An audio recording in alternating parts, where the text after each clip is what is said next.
Huh? Is that Navia over there? Oh, it's been a while! Let's go say hi!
Ready for trial.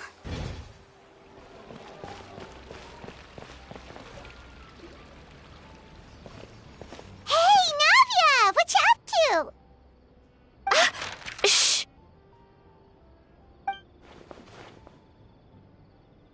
Get lost, Monica! I don't want to see you back here until you're ready to wake up and start doing things properly! Right now, you're a disgrace to my kitchen and to the Hotel de Boer name!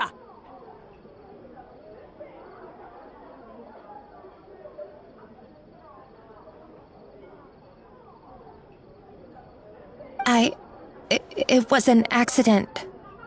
I'm sorry, did you hear me asking for excuses? No, I'll do better, I promise. Why is she so aggressive? She won't even listen to what the poor girl has to say. Oh, hey, cut her some slack. You gotta at least hear her out. Wait!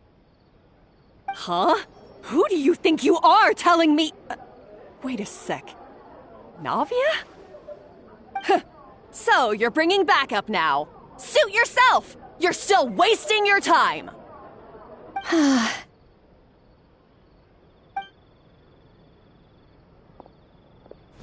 Savannah, is this how you always treat your staff? My staff is right. I'm the one in charge here now. And last time I checked, the Hotel de Boer doesn't take orders from the Spina di Rosula. Of course. How you run your kitchen is none of our business. But when a member of your staff is so overworked he becomes gravely ill, that most definitely is our business. We're going to stand up for him, whether you like it or not. Overworked? I've said it before and I'll say it again. If Fermont can't handle the job, then tough luck. There are plenty of other capable people I can hire instead. But Philmont can do the job, he just... Monica, back inside, now! Huh? But you said I shouldn't come back until... Just do as you're told, and not another word out of you! Come on, we have work to do! Wow, what a horrible person! Sorry. Looks like I've dragged you into some drama again. Her name is Savannah. She's the new head chef at Hotel de Boer. Ever since she took the job, she's been enforcing a brutal work regime and putting a huge amount of pressure on her staff. One guy was so overworked, he collapsed from illness. He's been bedridden for days, and he can barely even talk properly. I'm sorry. It's all my fault. I don't deserve to be a chef. At his family's request, the Spina di Rosula is trying to mediate on his behalf.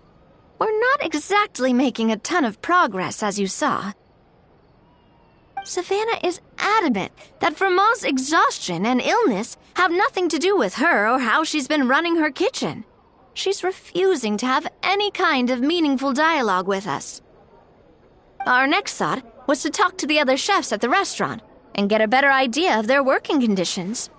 But with Savannah watching them like a hawk, no one has been willing to open up. And that's why I'm here, doing it the old-fashioned way. Camping out, watching, and waiting for an opportunity. Oh, shoot! It all makes sense now. Sorry. Paimon should have thunk before she spoke. Did Paimon ruin everything? Oh, no, not at all, Paimon. Honestly, the way she was laying into Monica, someone had to step in. I'm sure I would have piped up if you hadn't. And besides, I don't really think I'm built for espionage.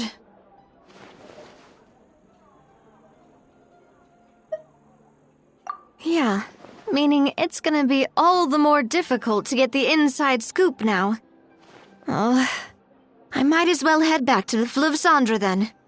We'll need to come up with a whole new game plan.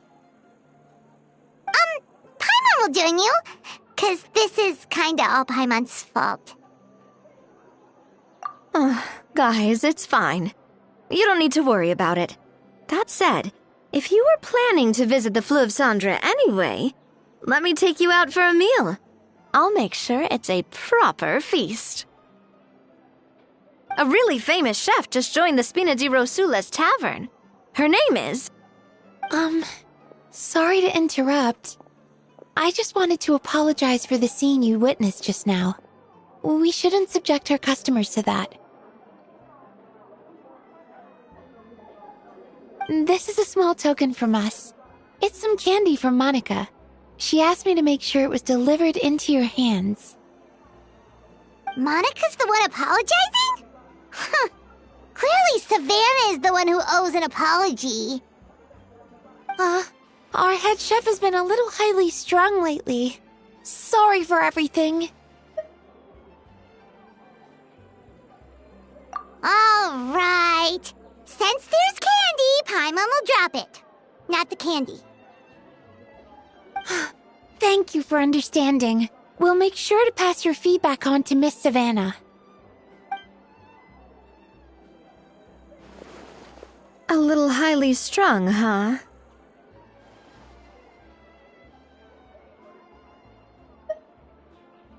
Paimon doesn't get it. How did someone like her even become head chef? Well, according to Fermat's family, she hasn't always been like this. But that's a story for another time. Let's try this candy. Oh, Paimon totally gets it. Come on, dig in! Huh? Hold on, there's something written on the wrapper. Find... Escoffier?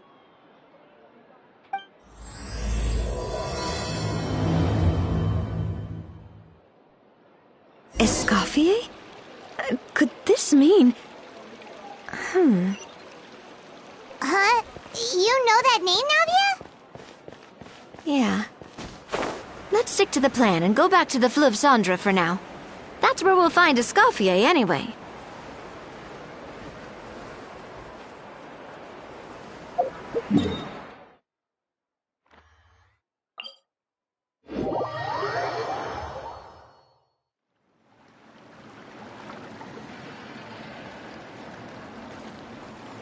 So, who is this Escoffier, anyway?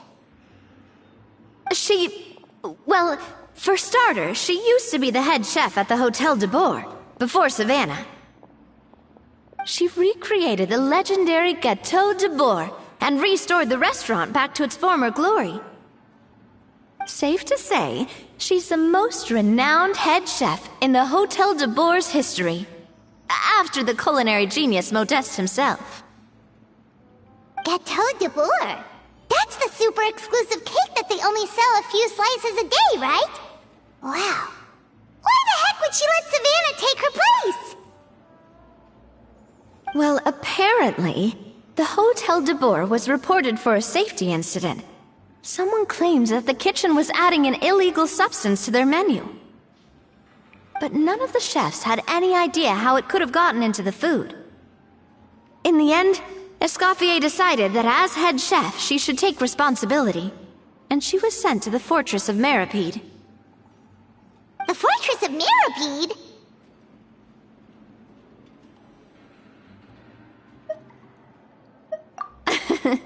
Well, you're right. The quantity of the substance they found was fairly minimal. Even the guards believed the whole thing was probably just an accident. Escoffier didn't have to stay in the fortress for long, but still, by the time she returned, the role of head chef had already passed to Savannah. So that's what happened. Paimon still thinks it's really unfair. Even though Escoffier is no longer head chef at the hotel, she's still well respected by the staff. So, I'm guessing what Monica wants is for us to convince Escoffier to try and negotiate with Savannah on the staff's behalf.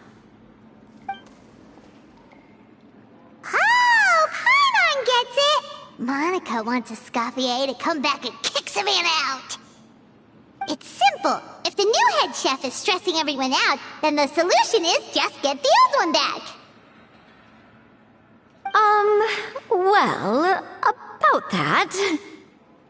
You thought cream of mushroom soup was ready to serve after 3.5 minutes on the stove. You'd have had more sense serving hot water with ice cubes. At least then you wouldn't have wasted all this perfectly good cream and mushroom. What do you say, Hilaire? I'm sorry, Cream. I'm sorry, Mushroom. As you can see, Escoffier is that kind of chef as well. You have to leave it on the heat for long enough to allow those flavors the chance to come out. Don't be fooled by the aroma when the water first starts to boil. Got it? Yes, Chef. Then go back and do it again. The customers are still waiting. Remember where you went wrong and don't repeat the same mistake twice. Yes, Chef.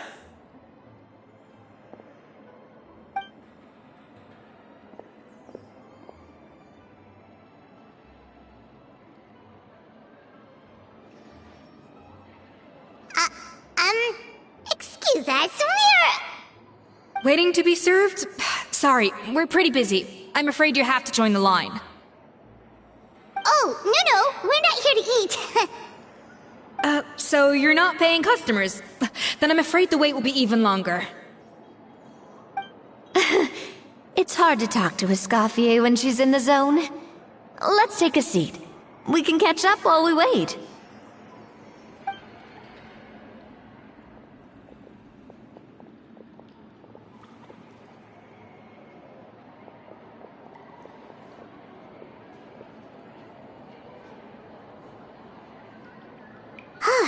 Looks like the rush hour is finally over. Is it always this busy here? These days, yes. I'd say business has tripled since Escoffier joined as temporary head chef. Well, in her words, the Hotel de Boer doesn't need her anymore. It doesn't look like she's got any plans to go back. I guess I'll be heading off then.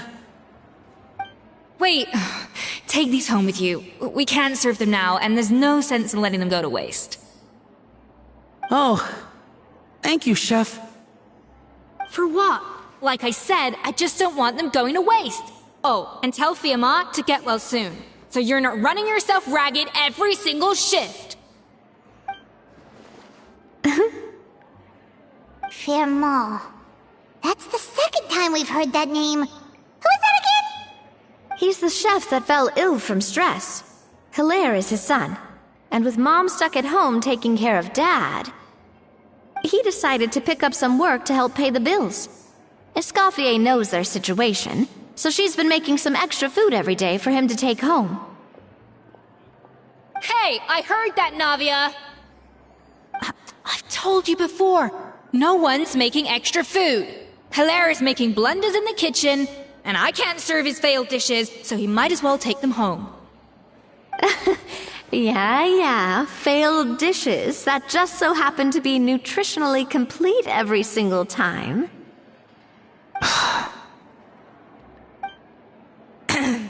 So you two must be the world-famous traveler and his companion, Paimon.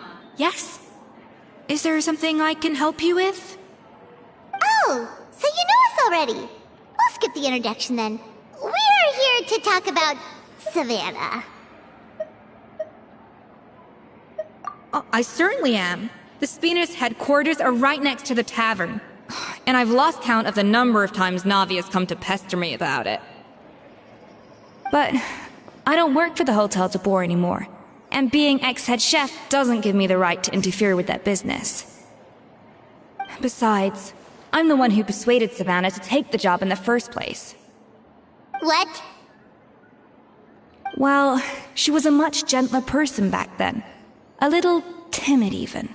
She wasn't at all confident that she was the right fit for the role. That's hard to believe.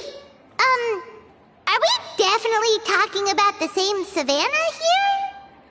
Honestly, I do wonder if she's just emulating me. I mean, I'm not the most pleasant head chef to be around either.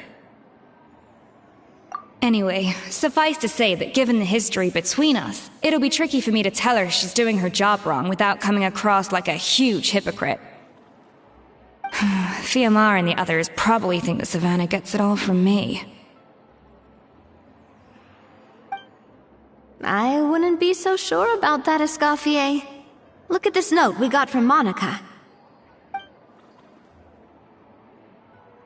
She mentioned me. Whatever shortcomings you feel you have, it looks like Monica still trusts you. As for the others, well, how can you know what they think unless you ask them? Monica. Plus, it's not like we're asking you to storm in there and raise hell. We're only in the initial phase of our investigation. All we're trying to do is get the other chefs to open up to us. Oh, Monica. Oh, Monica! Escoffier? I can't believe her! Powdered sugar is supposed to be applied sparingly. Look at all that on the wrapper. It's thicker than the sole of my shoe. Unbelievable! I won't stand for this. She has to learn. Come on, we're going. Wait, so now she's, Let's go catch up to her. We don't want to keep her waiting.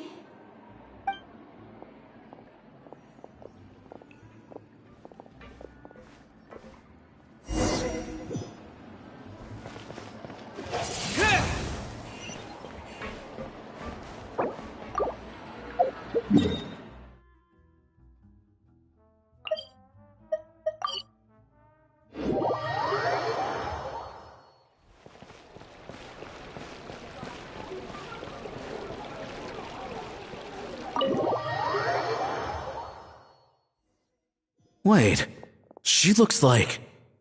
Is that Escoffier? Escoffier's back? Yes! I've missed her cooking! I was just saying, Hotel de Boer is nothing without her.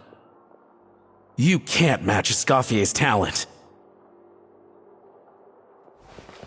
I'm sorry. I'm so sorry.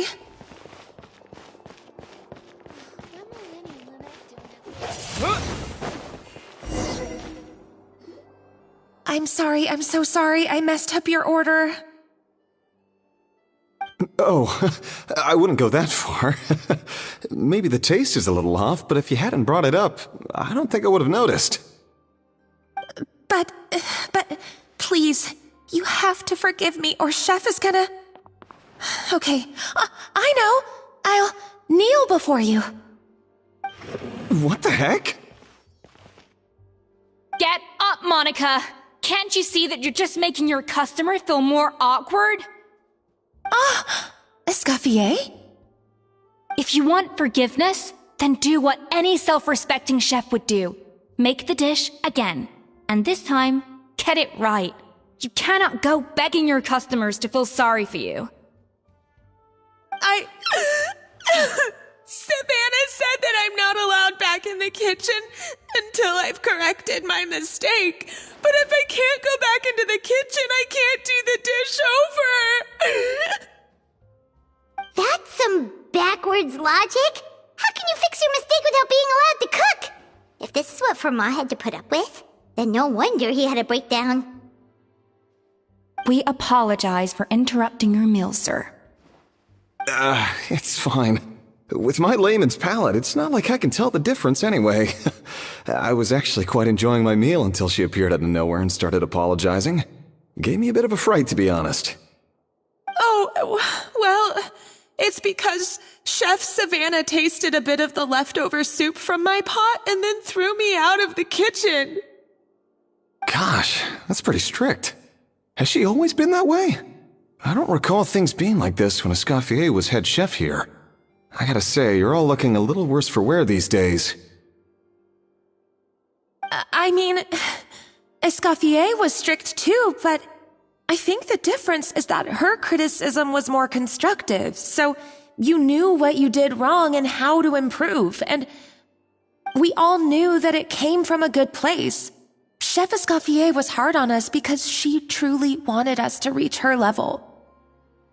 But these days, whenever we make a mistake, we just get told to wake up, get your head in the game, or just do it again. And it's only gotten worse since word got out that Chef Escoffier had started working again in the Fleuve Cendre. Monica, you don't need to call me chef. I'm not the boss here anymore. Yeah, but through no fault of your own.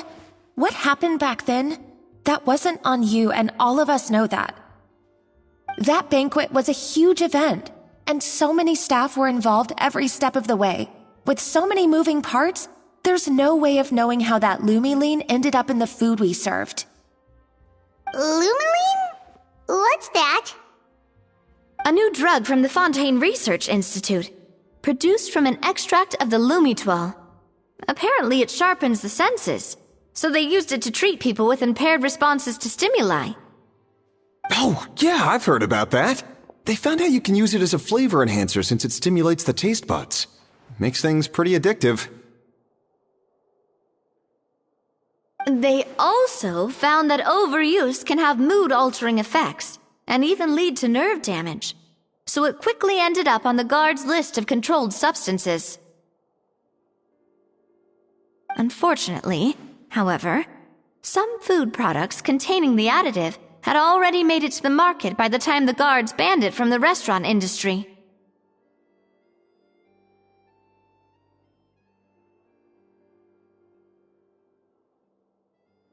Everyone knows that in all likelihood, someone probably just purchased a batch of contaminated ingredients by mistake.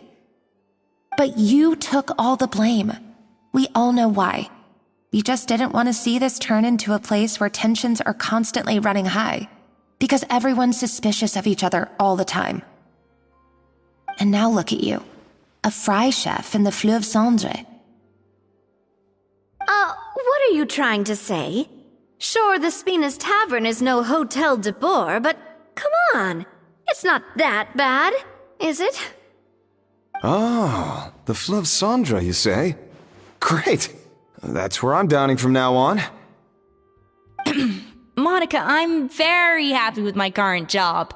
And there's no changing the past. We just have to let bygones be bygones. Besides, at the end of the day, I was the head chef, regardless of whose mistake it was. Ultimately, the responsibility lay with me. If only Savannah was half the boss you were. I'm sorry? Do you have a problem with my conduct as head chef? No, chef. So, you do remember who's boss? Escoffier? I thought you'd left this place for good. What are you doing back here? What happened to you, Savannah? Why are you acting like this? When I turned this place over to you, You made me the head chef and gave up your right to tell me how to do my job. You're not the boss here anymore, so stop acting like you own the place. Whoa. Sounds like someone has a chip on her shoulder. Oh, Savannah! My God, have you grown a temper since I last saw you?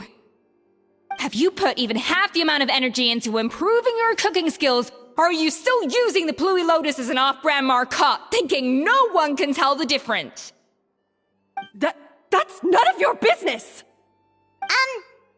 What happened to not storming in and raising hell? Ho ho! I was not expecting to see something this spicy as soon as Escoffier returned. Huh? Fanasium?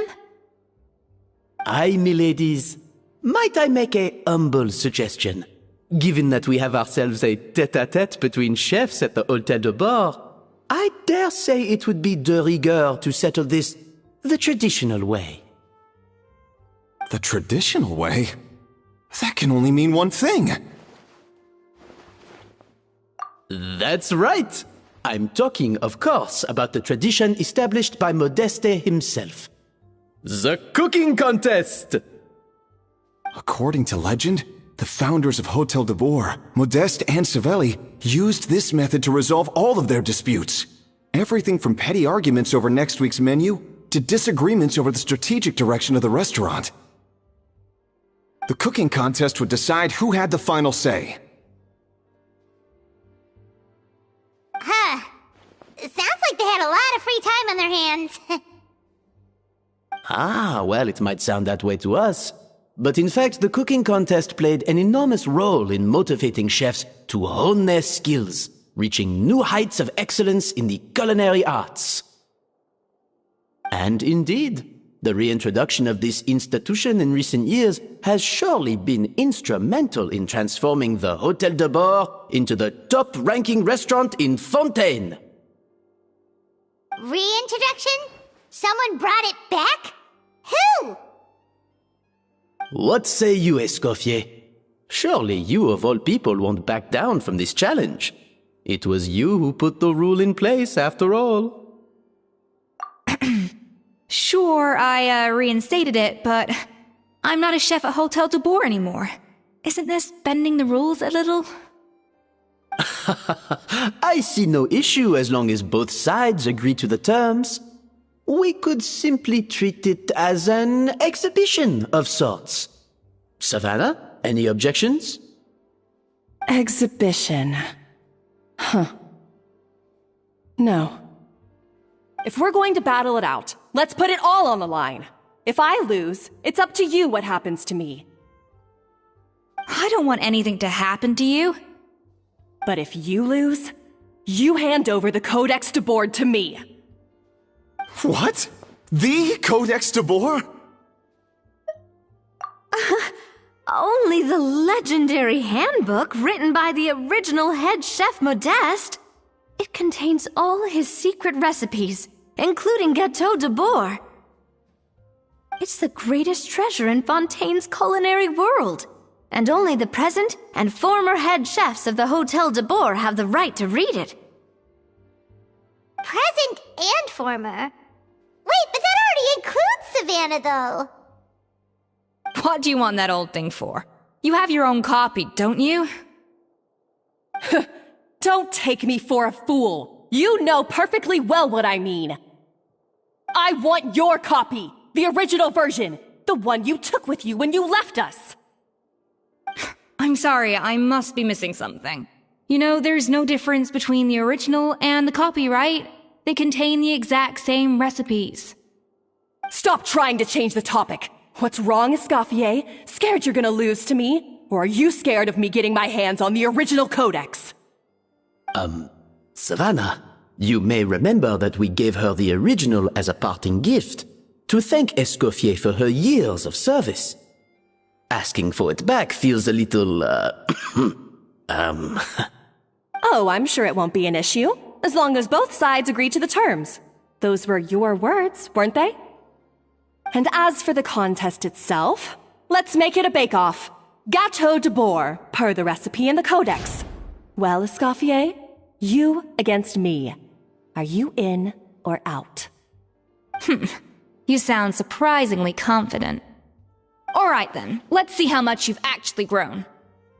I hope you surprise me, Savannah. I'd hate to find out that all you've learned after this long is how to chew people's heads off.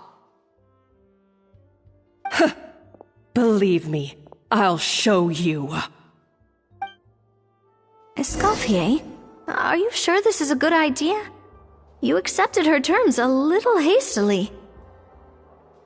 Oh, it'll be fine. Let's head back to the Fleuve Cendres so I can get prepping.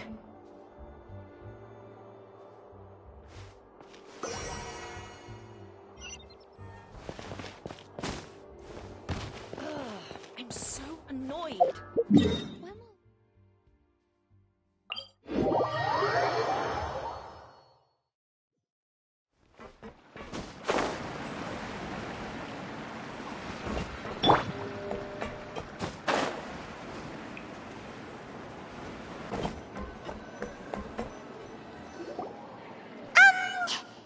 So, this whole bake-off thing kind of came out of nowhere. Was it really sensible to just go along with it? Well, I got a sense that she's holding something back. But we chefs always express ourselves in our cooking. So if she won't talk, this might be the best way to find out what's really going on with her. Huh? Holding back? Sure didn't sound that way to Paimon. Escoffier only picked up on it because she's the same way. Always closed off, never letting you know what she really thinks. That's patently false, at least where your macarons are concerned. I've been nothing but truthful with you about the disgraceful amount of sugar you use. Okay, that's one case where you can keep your thoughts to yourself. Oh, that? Well, it's not so much a recipe book as a diary of Modeste's adventures. Back in the day, he and his good friend Savelli explored far and wide, partly adventuring, partly looking for new ingredients and developing new recipes. Their creations had an enormous influence on the course of Fontaine cuisine, turning it into a much more vibrant and diverse scene.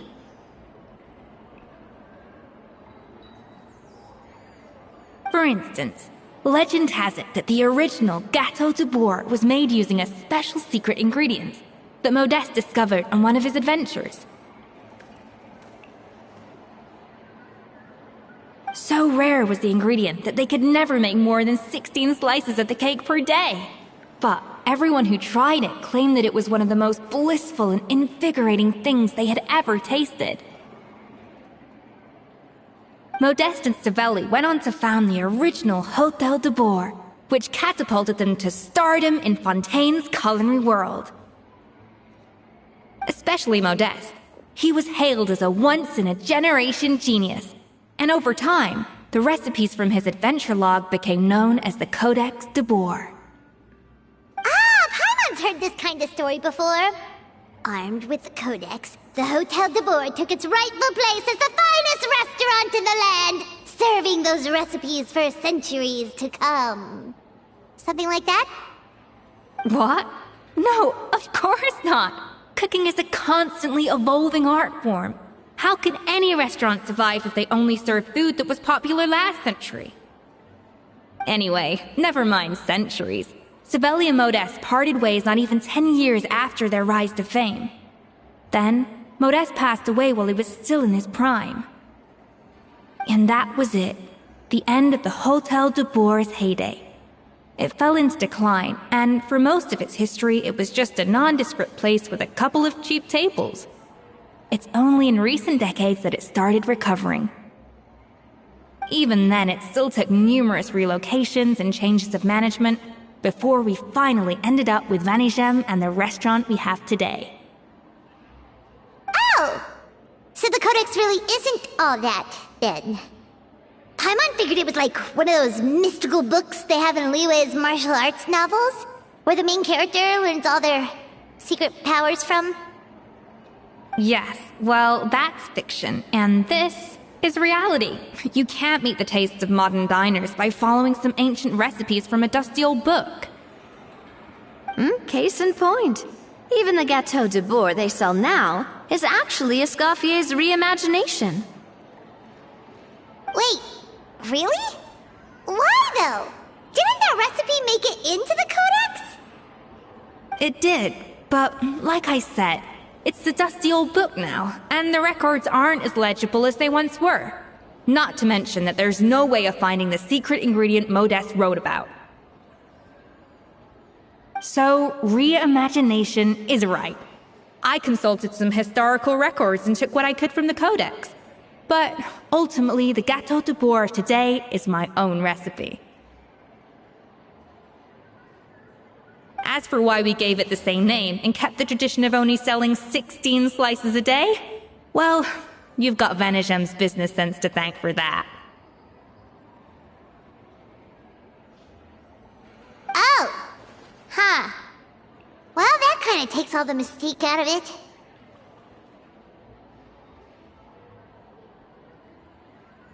Hey now, it might not be the original Gâteau de Bourg, but it's still the most delicious cake in Fontaine today.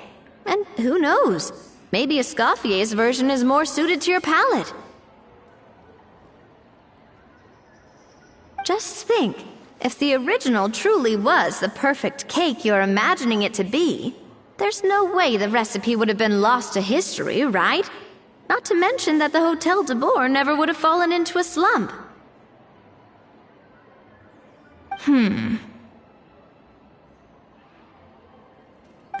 Anyway, before I left my role as head chef, I made a copy of all the recipes from the codex, including my own improved versions, and turned them over to Savannah.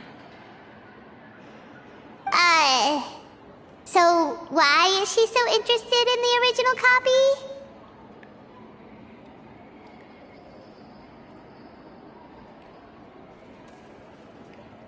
Could it be a symbolic thing? Like, whoever holds the original Codex de Bourg is the true head chef!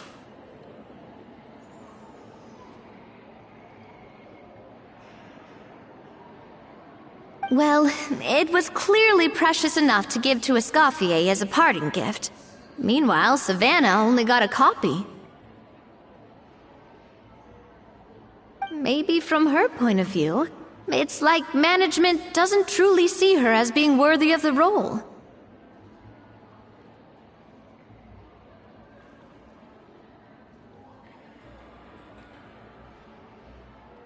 You think so? The only thing is, it was her suggestion to give me the original in the first place. Well, a joint decision by her and Venegem. But still.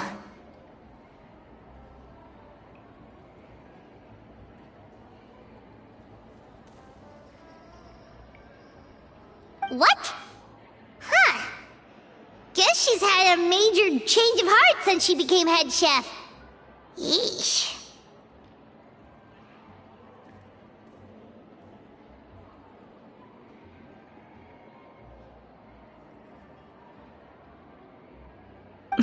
Who knows?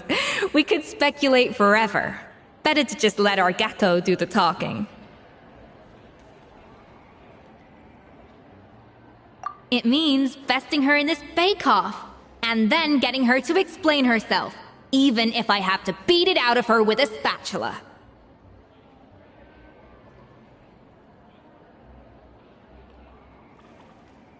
However much she's changed since we worked together, I believe that she still has her chef's pride. And if she respects the art, she'll respect the outcome of our contest. Well, I'm confident that you and your spatula can get justice for Froment. All you need to do now is win the contest. But that should be a breeze for you.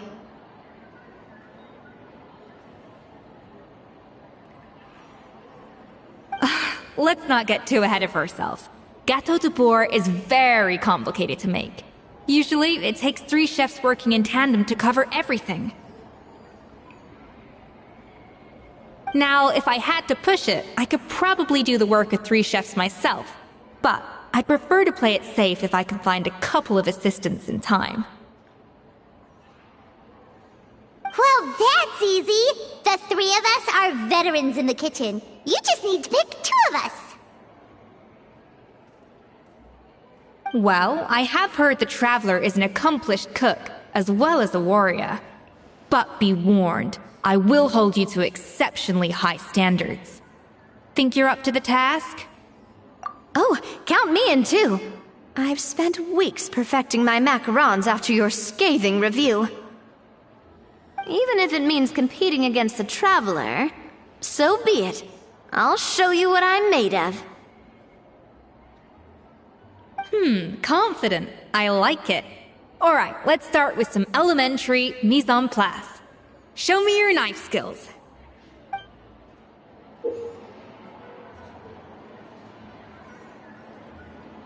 I've always called it chopping stuff up, not mise en place. But it's basically the same thing, right? Oh, Navia. The difference in your case is that mise en place is chop. Looks like you found that easier than I expected. Yeah, thankfully it was pretty straightforward in the end. You made it sound like we'd be carving statues out of fruits or something. Well, brace yourself, because the next step is anything but straightforward. I'll be using this cold press to extract flavor compounds from the ingredients. A kind of special food processor I got the Fontaine Research Institute to make for me.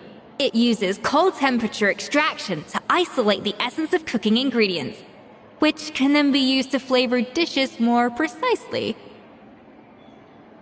But this isn't exactly standard kitchen equipment, so that probably didn't make a whole lot of sense. Let me give you a demonstration instead.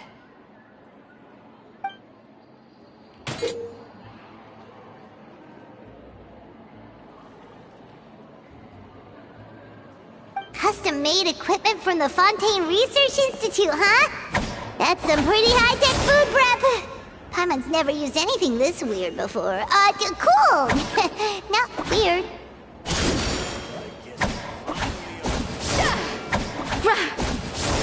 The device isn't cold enough yet. I need to reduce the temperature.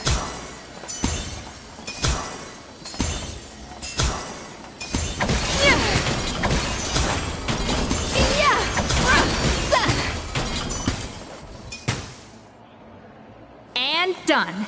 These are the flavor compounds extracted from our ingredients. I've processed all the fruit you chopped up earlier. Wow!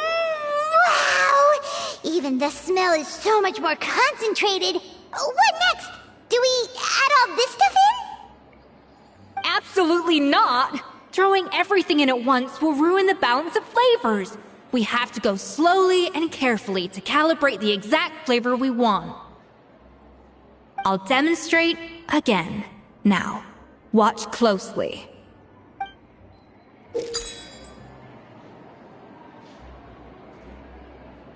Slowly and carefully. Not a drop too much, and not a drop too little.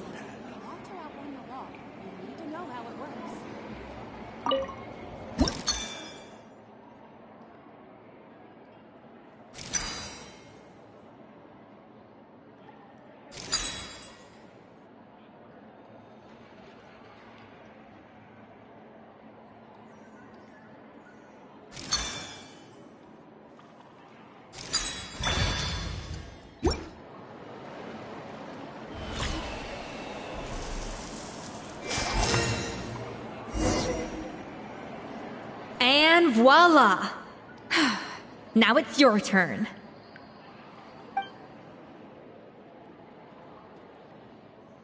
Not terrible. Considering this was everyone's first time blending flavor extracts, it could have been worse. But the Traveler's work was surprisingly good. Are you sure you've never done this before? You got almost perfect results on your first try. That goes without saying. Still, credit where credit's due. You did well. Alright, now for the part I've been looking forward to. I want each of you to cook something from the Hotel du Bois' current menu. I'll judge your submissions and give you a final score. That's right. The true test of your cooking skills is the finished product. It'll be good practice for the contest itself. Now get to it. Chop chop!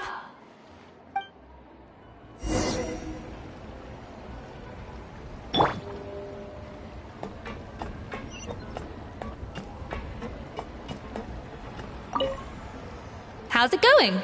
Have you picked a dish yet? Choose wisely. I expect you to present the most delicious thing on the menu.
How's it going?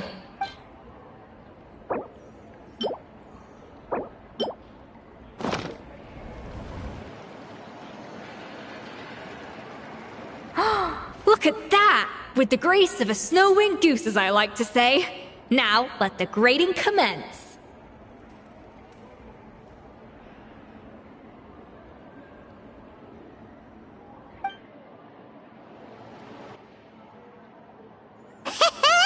Pretty good, right?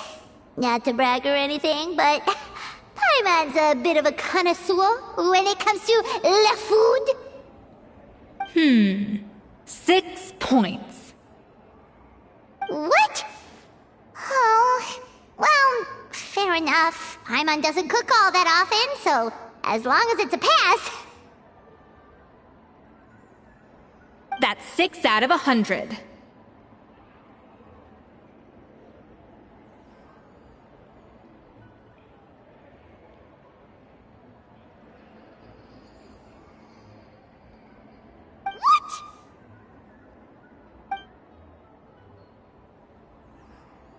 You say you're a connoisseur, but it's quite clear from this dish that you have far more experience consuming food than creating it.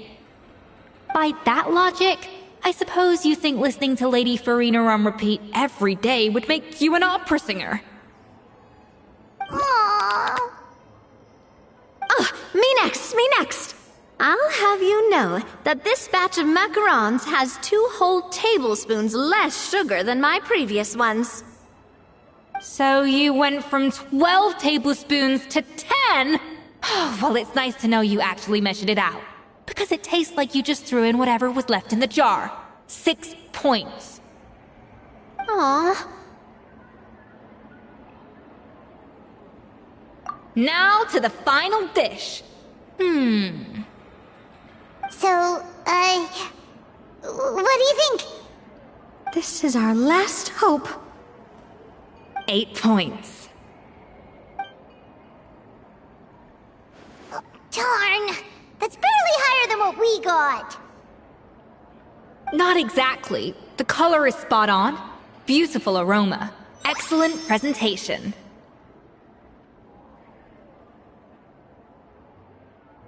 I have to give this one 8 points out of 10.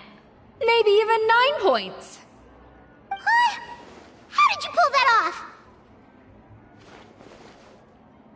Don't get me wrong. There's room for improvement. But still, this is clearly the work of an accomplished chef. I can tell that you've put many hours of work into honing your skills in the kitchen. I can really taste the grace of the snow-winged goose in this dish. The traveler's journey, with all its trials, tribulations, and setbacks. Not to mention the frustrations of having a picky eater for a partner. Hey, you made that last part up! No way did you taste that! Well, it looks like I lost fair and square. I guess you'll be taking the Traveler as one of your assistants then? But if it takes 3 chefs, that still leaves 1 slot remaining. Maybe Paimon and Navia should keep practicing and see how it goes? Chef Escoffier. Oh, it's Hilaire! What brings you here?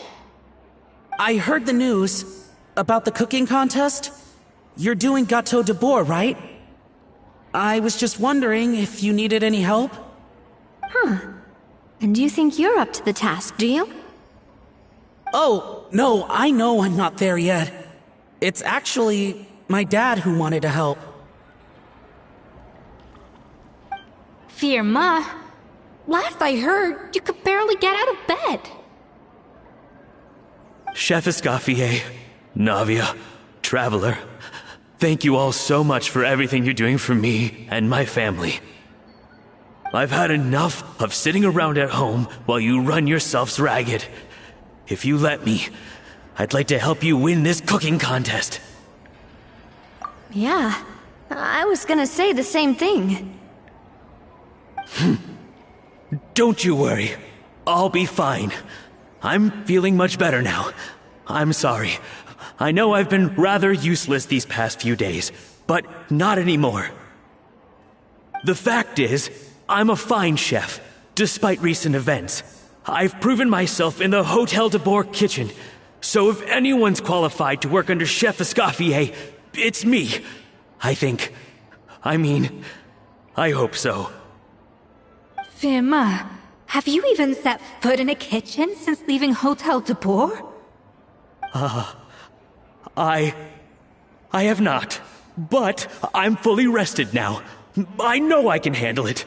I'll prove it. Let me whip something up for you right now.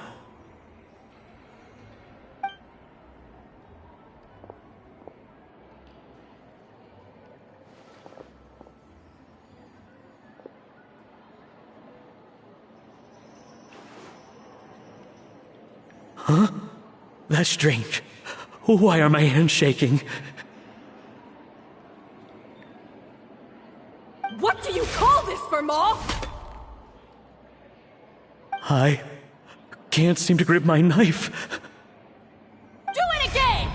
Again! Again! I... Hopeless. Get out of my kitchen yesterday.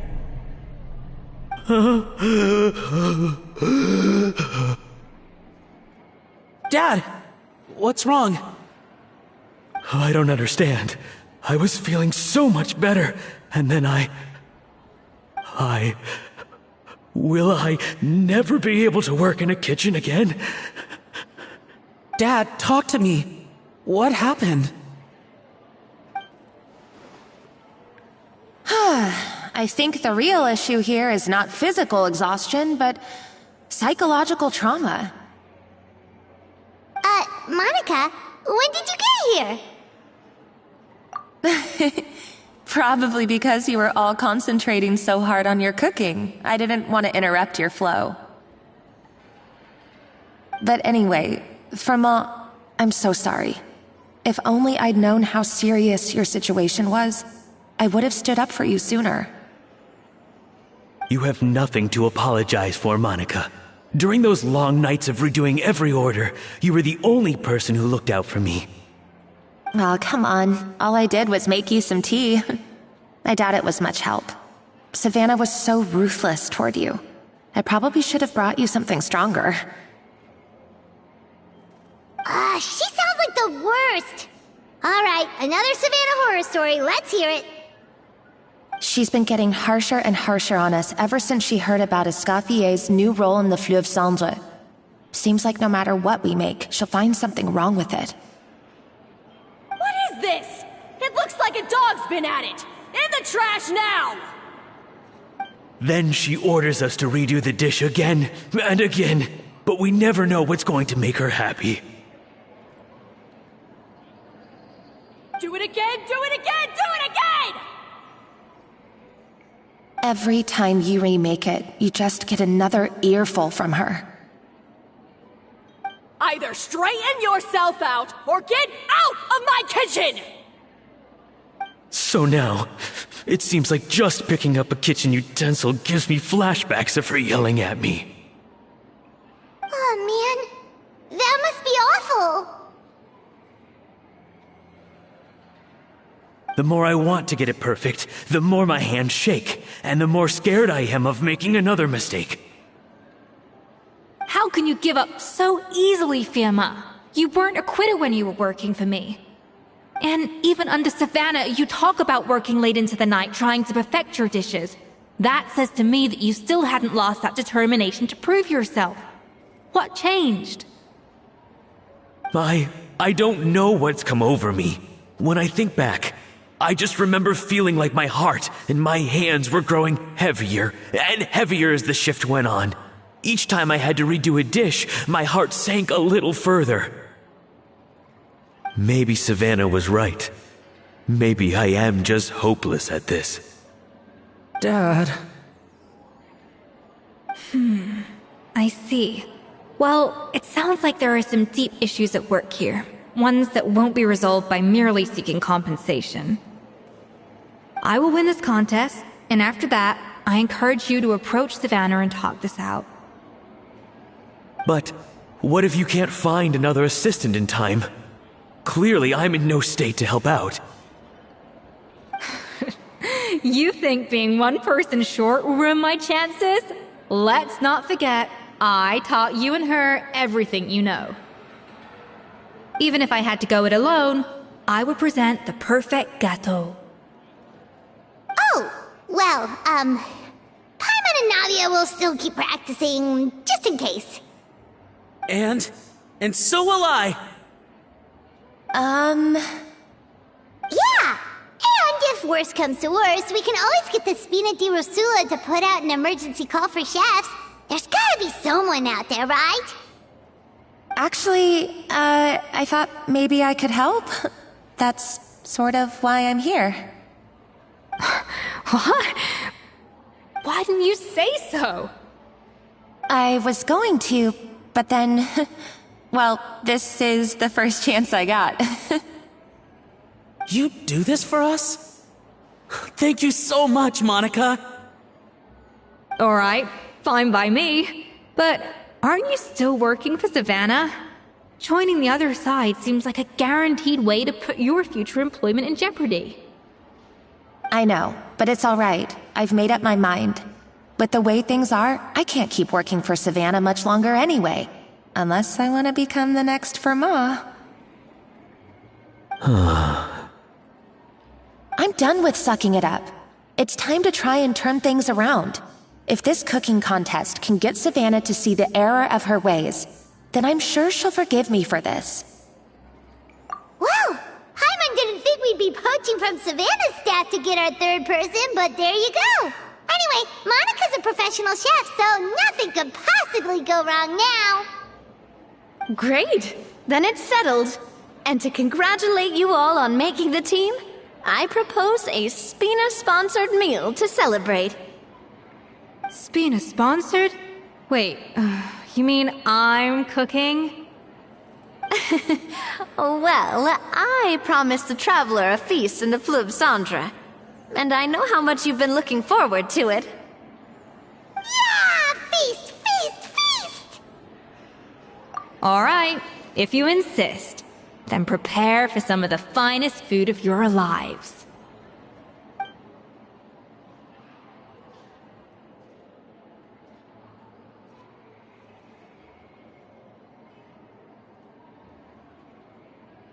That's not a bad idea, actually. Wait, hold on. You need to finesse that further.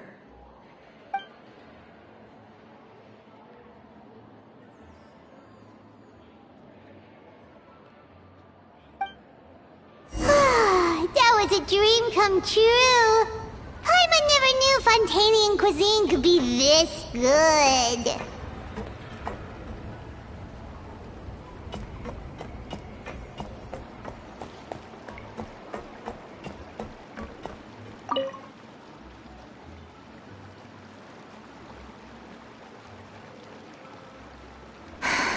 Why, Savannah? Why? Oh, nothing. I was just flicking through the original Codex de Boer. I wanted to see if there was anything I'm missing. Something I hadn't noticed before. That might explain why Savannah's so desperate to get her hands on it. But I can't find anything. It's just some hastily scribbled recipes in between diary entries from Modeste's adventuring phase. And most of it's not even legible anymore. The copy I gave her not only has all the recipes in full, but even includes my own private tips and notes from years of experience. Surely that's infinitely more useful than this old thing. Yeah, maybe. Still, it's just hard for me to imagine that the Savannah I knew would go to all this effort just to make a point.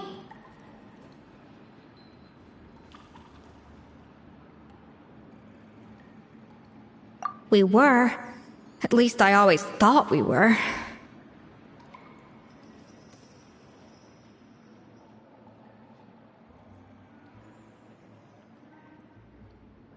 She was a little shy, but meticulous with everything and everyone she dealt with. She made a few mistakes here and there, but she was quick to correct them whenever they were pointed out. And she was always striving to improve as a chef.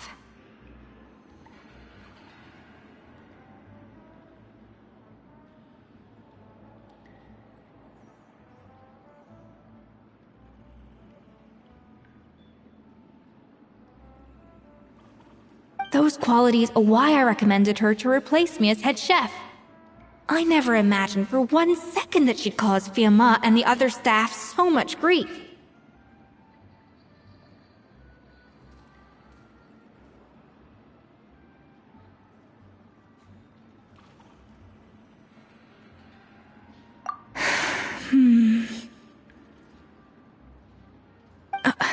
Well, I mean to an extent, of course. I pushed hard for her to get the role. And the idea that she turned out like this because of me is difficult to come to terms with. I wonder if this is how Modeste felt back when he was writing the Codex. Yes, with his good friend and co-founder of the Hotel de Boer, Savelli.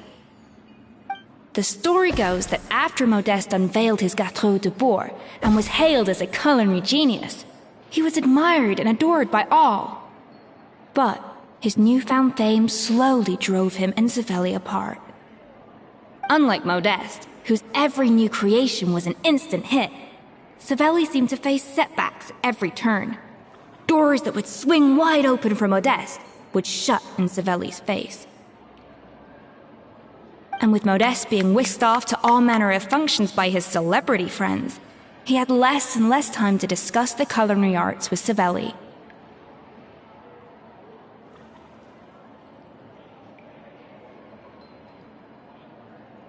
People started gossiping about Savelli, and their relationship between the two gradually soured.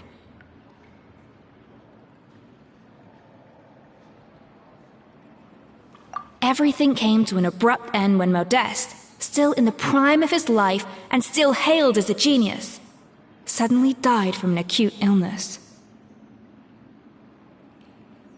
And that was it. They neither had a decisive split, nor got the chance to properly reconcile. Their story just came to an end.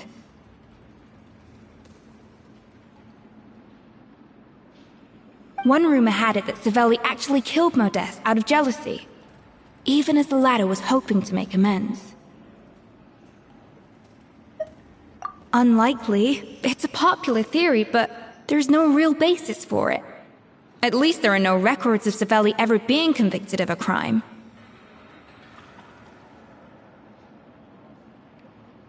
Still, beyond a point, there's no way of knowing what truly happened in the past. All we can do is try to make sure the present doesn't quite go as badly.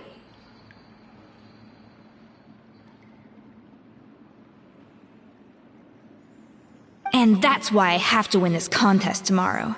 Then get the truth about everything that's been going on, even if it means cracking her open like a nut.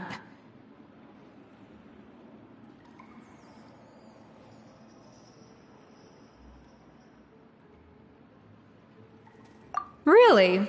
Well, I like the confidence. Don't let me down tomorrow, then. You better bring your A game.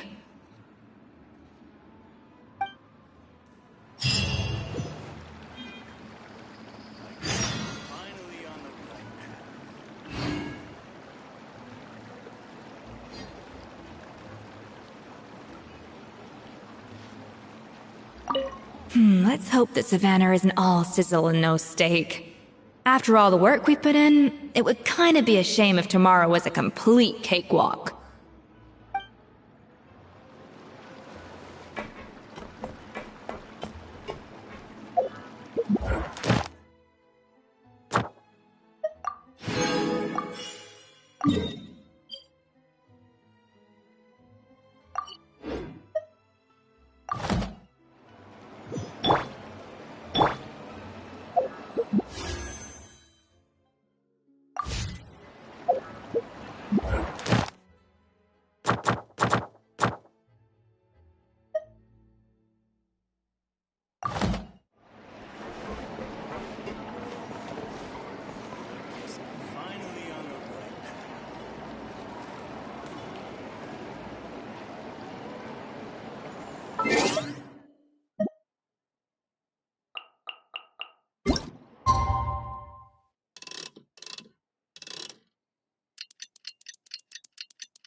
It's Cooking Contest Day! To the Hotel de Boer! Toot sweet! You can always come to Grand.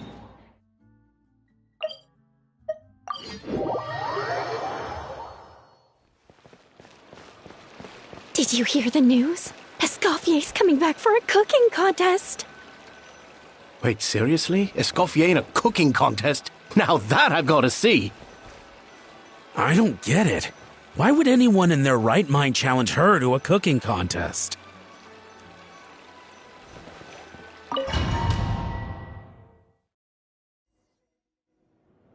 Mesdames et messieurs, welcome one and all to the Hotel de Bord and to this most exciting of cooking contests.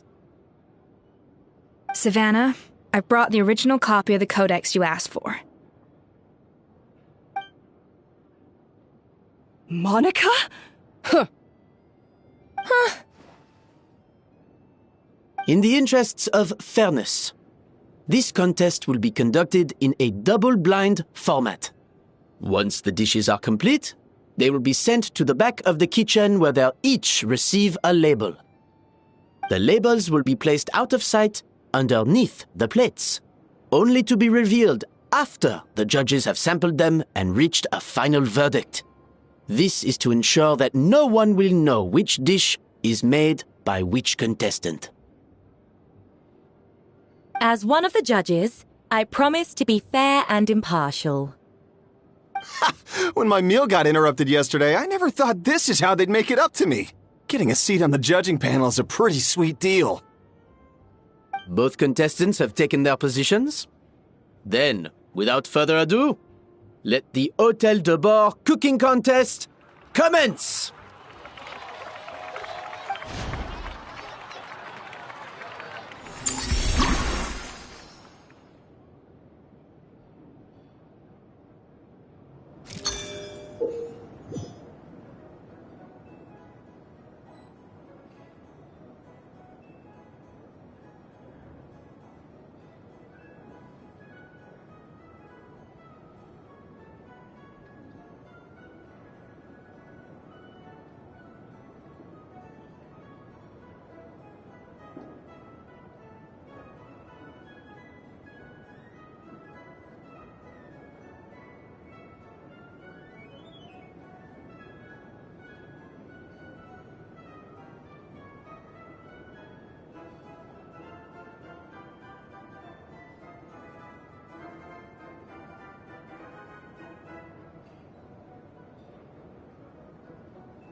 Monica, Traveler, it's go time.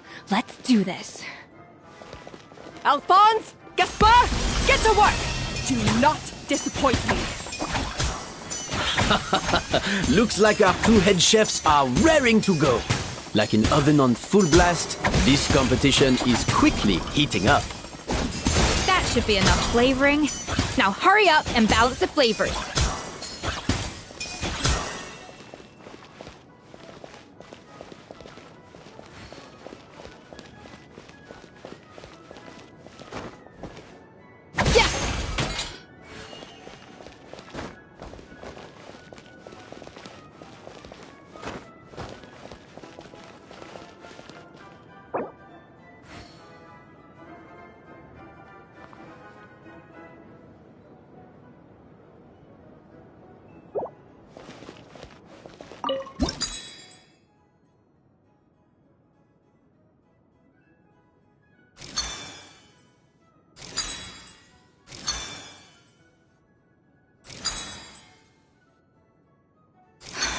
Stay calm, Escoffier. There has to be a way to balance the flavors. Just think. Yeah! A dash of frosting!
To the freezer!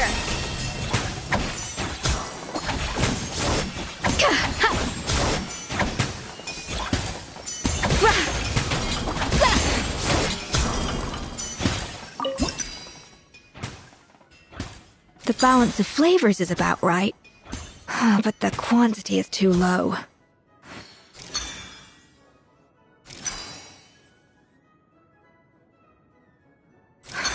What are you doing, Escoffier? Your team's waiting on you. Alphonse! What are you playing at? That's not how I taught you to do it! Stop horsing around and do it again! Yes, chef! Oh, tension in the ranks on Team Savannah. Will this slow their progress?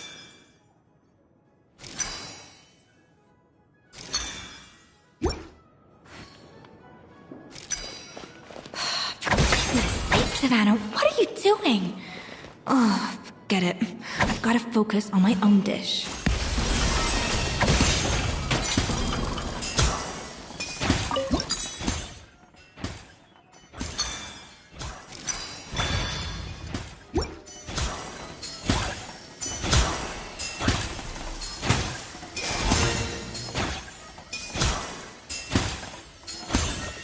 So, what do you think?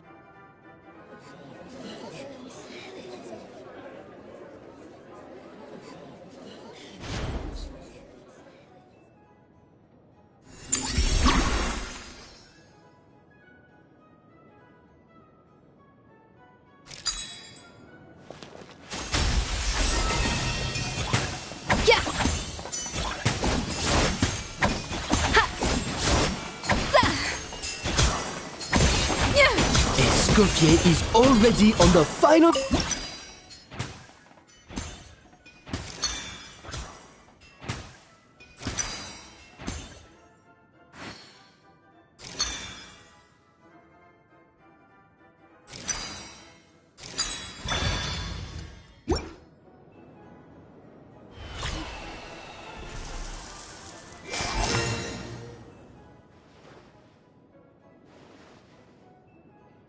You can't match Escoffier's talent.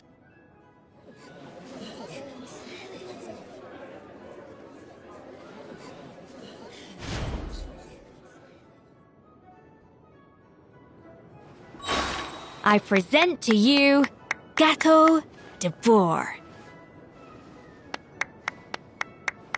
A burst of flavor.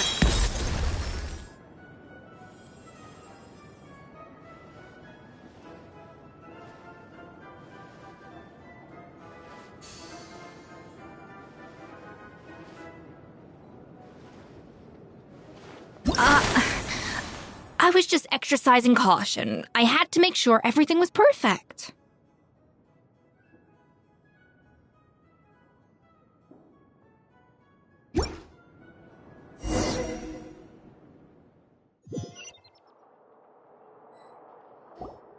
Time's up! Contestants, please take your dishes to the back.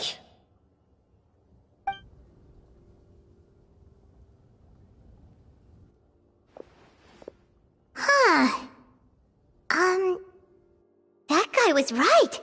You really can't tell whose is whose just by looking at them. We both made the same dish after all. For all her flaws, Savannah's a talented chef who earned my recommendation for good reason. She wouldn't screw up something as elementary as the cake's appearance. Whoa! This is really rather good. Wonderfully soft and fluffy. Beautifully sweet. This is a masterclass in how to make Gâteau de Bourg.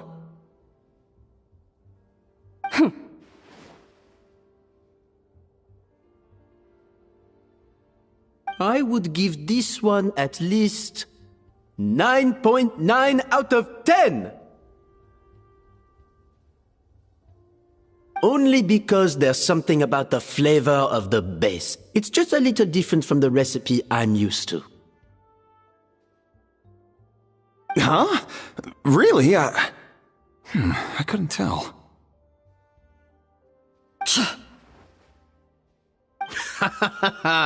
All right, on to gâteau number 2.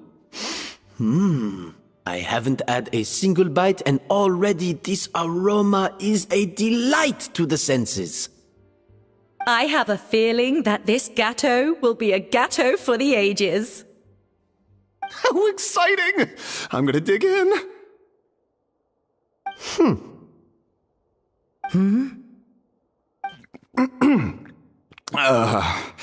I think maybe someone got a little carried away when they were adding the sugar. Not just the sugar, it's the flavors too. This is all over the place. Who made this? It appears the decision is unanimous. This gâteau is far below the standard we would expect. Whew! And Paimon thought this might actually be close. Turns out she can't bake to save her life. Something's not right here. Savannah may not be perfect, but no way is she this sloppy. I can now declare that the creator of the first gâteau has won this cooking contest. Now, all that remains is to turn the plate over and reveal the chef's name underneath.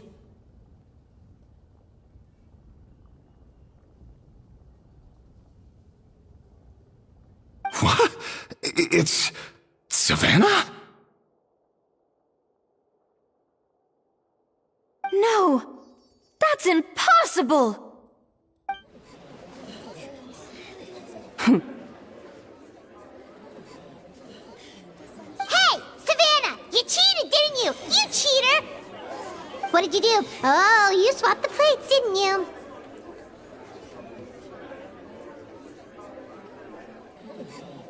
Well, someone's a sore loser. These cakes went from the oven to the judge's table without me ever laying a finger on them. And everyone here can attest to that. It was Van Gem's staff who labeled them in the kitchen.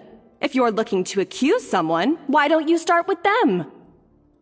Isn't it more likely that Escoffier's lost her edge? Oh, or maybe her assistants let the team down.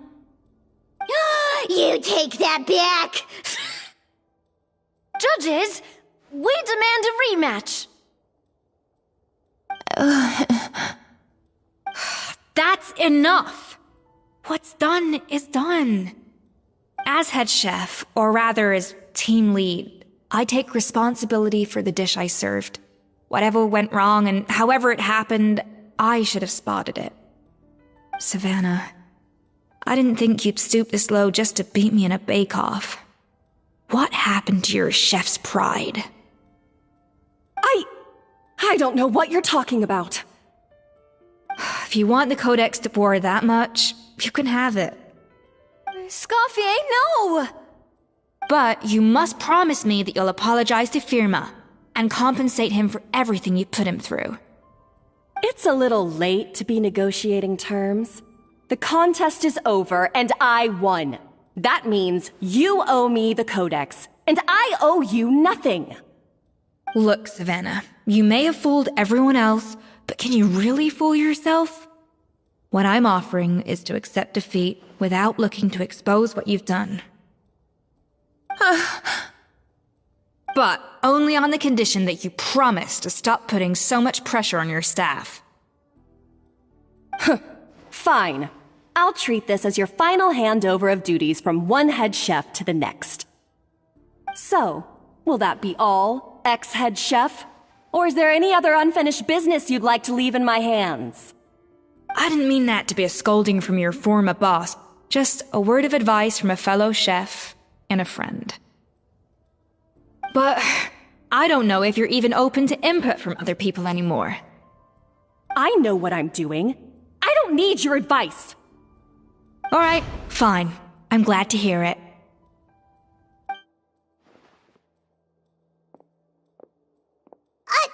Escoffier! The Codex de Boer! Finally. Now, at long last, I will succeed. Escoffier? How could you let her get away with this?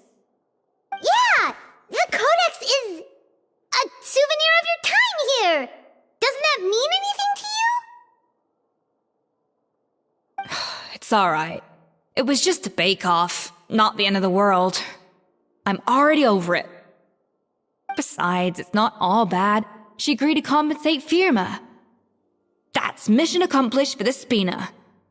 Honestly, if I'd have known that giving her the Codex would solve everything, I'd have just done that in the first place. I mean, why bother with the whole cooking contest? It's such a waste of time and energy.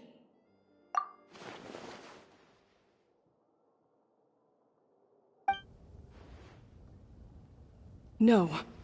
No! This doesn't make any sense! Huh? secrets, no nothing? I don't believe it! This can't be happening. Oh, Chef Savannah! Savannah?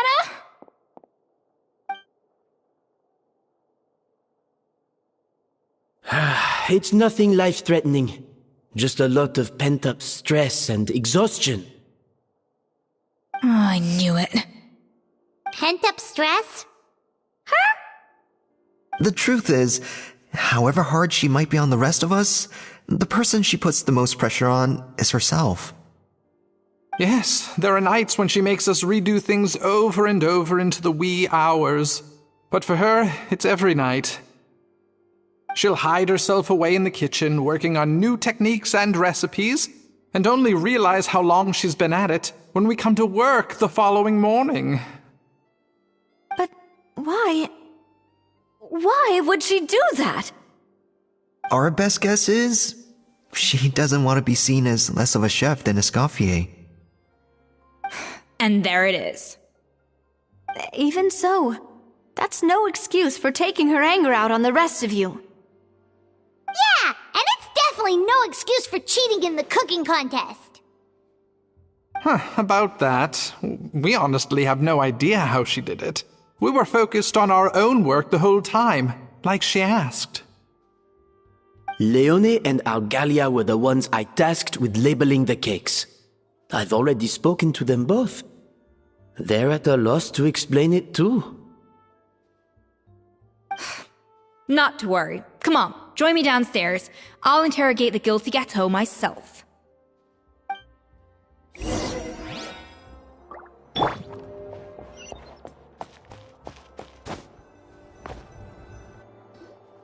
Well, how is it? Have you figured out what it was? Oh, this is aggravated assault on my palate. I'd rather eat wet cement than this. Is it really that bad? I made sure to taste test it before it was served. Oh, relax. This isn't your cake. Savannah never switched the plates. The offending flavors are coming from in between the icing and the cake base, which means someone tampered with it while it was being made. Or in other words, we have a traitor in our midst. I'm sorry. I was forced into it. It was Chef Savannah. She said if I didn't cooperate, she would... Calm down, Monica. I've already accepted defeat. And if I wanted retribution, I would have brought this up when the results were announced. Whatever's going on with you, just spill the beans. There's no need to hide it. I was the one who caused the food safety incident that one time. Food safety? Wait, you mean the Lumaline incident? So you procured the contaminated ingredients? I think so. Savannah and I were on procurement that day. I didn't check everything as well as I should have, and so I let contaminated ingredients make it into the kitchen. But I swear I didn't do it on purpose. I had no idea there was an issue with them, and I didn't know it would end up with Escoffier going to jail. But the last thing I expected was for Savannah to use it as leverage to blackmail me with... This is crazy! So Savannah pressured you into sabotaging Escoffier's cake by threatening to expose your secret if you didn't? I know, it's terrible. I'm so sorry. I was so scared. The thought of Chef Escoffier finding out that I put her in jail, it made me freeze up with fear. I thought Escoffier would hate my guts if she ever found out, and yet somehow that's ended up in me doing something even worse.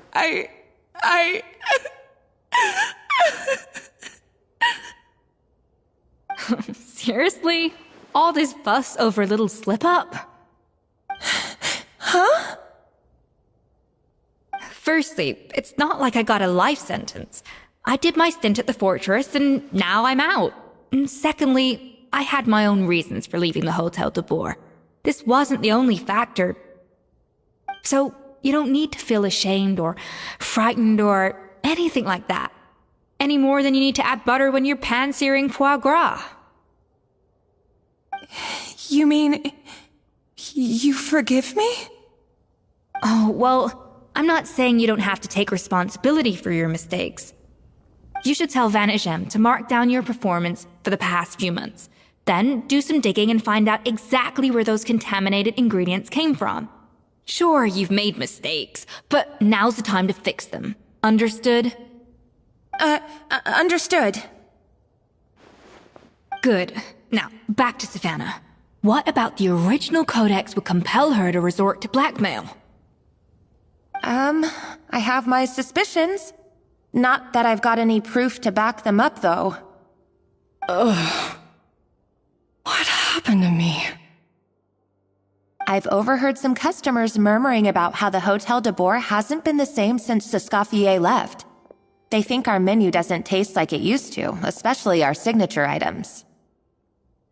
Now that you mention it, I noticed it during the contest too. I couldn't put my finger on it, but the flavor seems subtly different from how it used to be. But the difference was so small, I'm sure no one would notice it besides our most loyal customers and true dessert connoisseurs. Still, as head chef, it's easy to see why Savannah would get so hung up on it. So many times I've seen her make the cake base over and over again, late into the night, determined to match Escoffier's version. But something's always slightly off every time. Yeah, I've noticed that too. Never really gave it much thought, though. Thinking back on it now, it's clear that Savannah's been in a downward spiral ever since Escoffier left. She wants to prove that she can fill Escoffier's shoes. That's gotta be the reason. But after countless setbacks, she's getting more and more unhinged. And at some point along the way, she switched from doubting herself to doubting Escoffier. Doubting Escoffier? For what? Yeah, it would explain why she was bent on getting the original at any cost. She must have thought Escoffier purposely omitted key details from her recipes when she copied them out.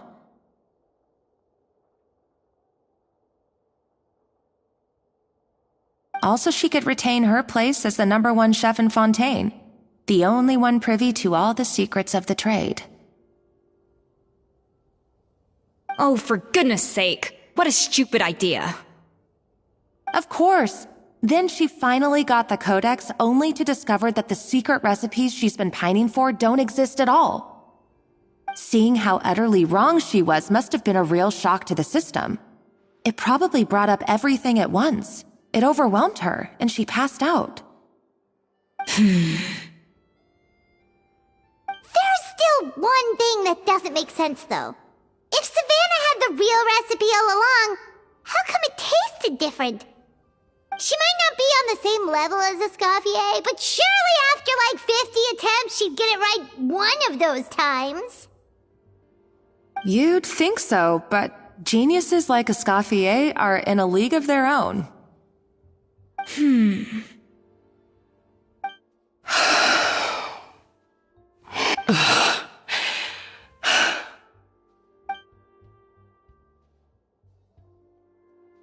New head chef, you say? What's her name? I don't think I've heard of her before. I wonder, can the Hotel de Boer keep its edge without Escoffier at the helm? This tastes different from last time. Is it undercooked or something?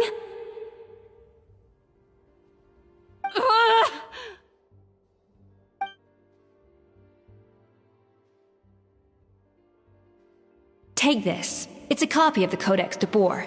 From now on, you will be its keeper.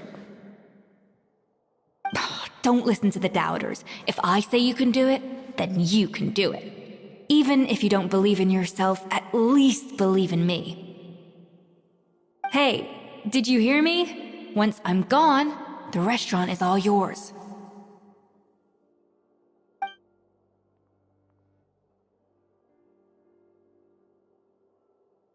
All this time, I've been blaming other people, but maybe I'm the problem.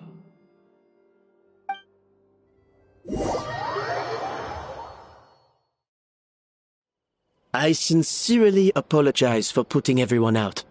Savannah's awake now, but I don't think she's ready to speak to anyone yet. Let's give her the day to calm down. I'm sure you'll have the chance to talk everything out tomorrow. In that case, I'll go and update for Ma and his family. I wonder what he'll make of all this. So, we'll come back tomorrow then. That was a long day. I think I've earned myself a sweet treat when I get back home. Oh, nice! Macarons? Or are you gonna switch it up this time?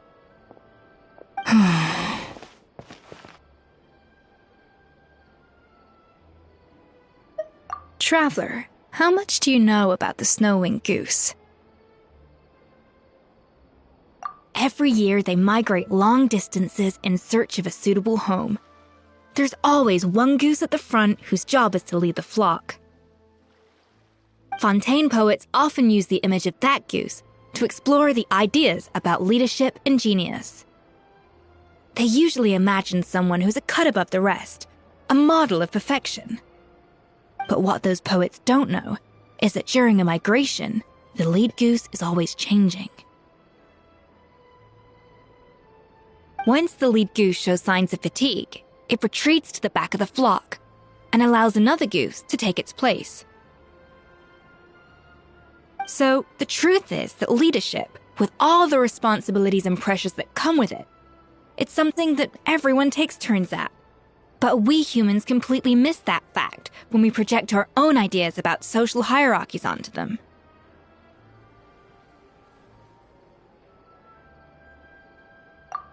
I guess what I'm saying is, I don't buy into this notion that there's some sort of gulf between normal and genius. Cooking is a science, not magic. Given the same ingredients, same recipe, and same environment, I see no reason why two different people shouldn't be able to create the exact same dish. Of course, some people have a more sensitive palate than others, and some people are just born bolder or more conscientious. But these are all variables that can be accounted for with time and practice.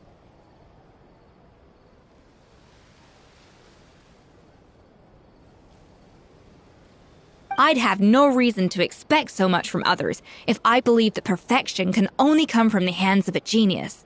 The only reason I hold people to high standards is because, well, I believe they're capable of greatness.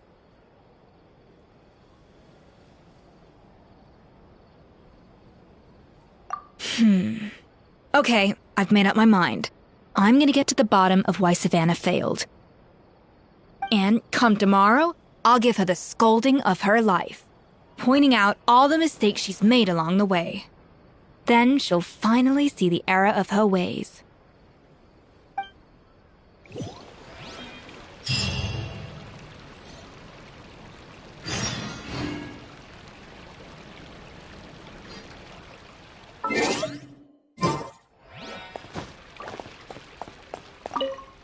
Thank you for your words of encouragement. I'm gonna head to the Hotel de Boer and spend the night investigating. I guess I'll see you tomorrow. Genius? Calling someone a genius is just another way of saying I'm too lazy to figure out how I need to improve. It's a defeatist attitude and I won't stand for it.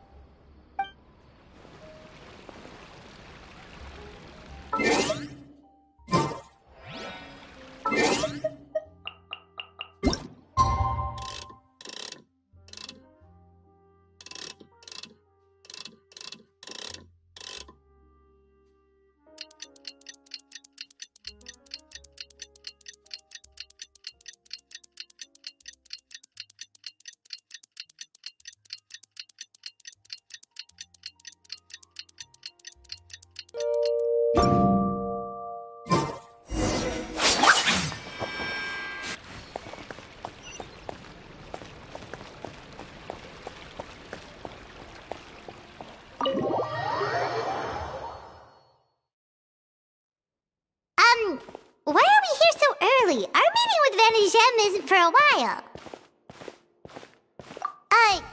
Check on her? Why? What happened? Oh no. Escoffier, are you alright?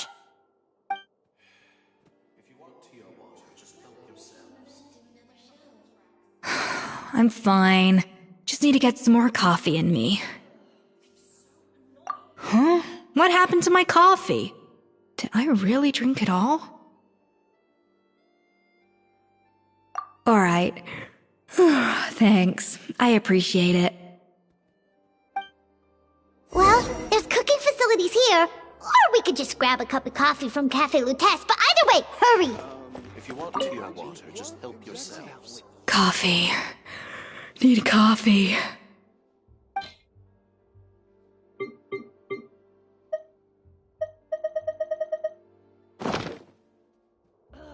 I'm so annoyed. When will Linny and Lynette do another show?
Art is the key ingredient in fine.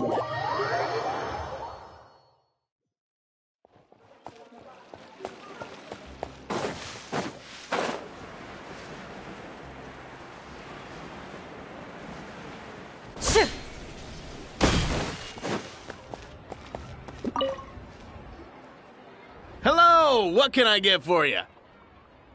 Sure thing. We're here to go. Huh? Oh, I see. First cup of the season. Yeah, I get it. Young people these days do love their little surprises.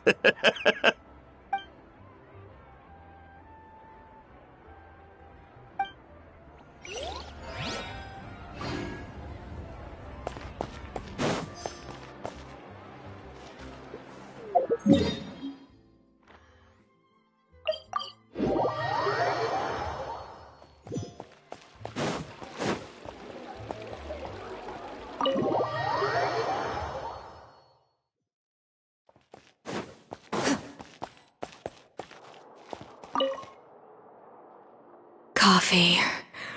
Need coffee.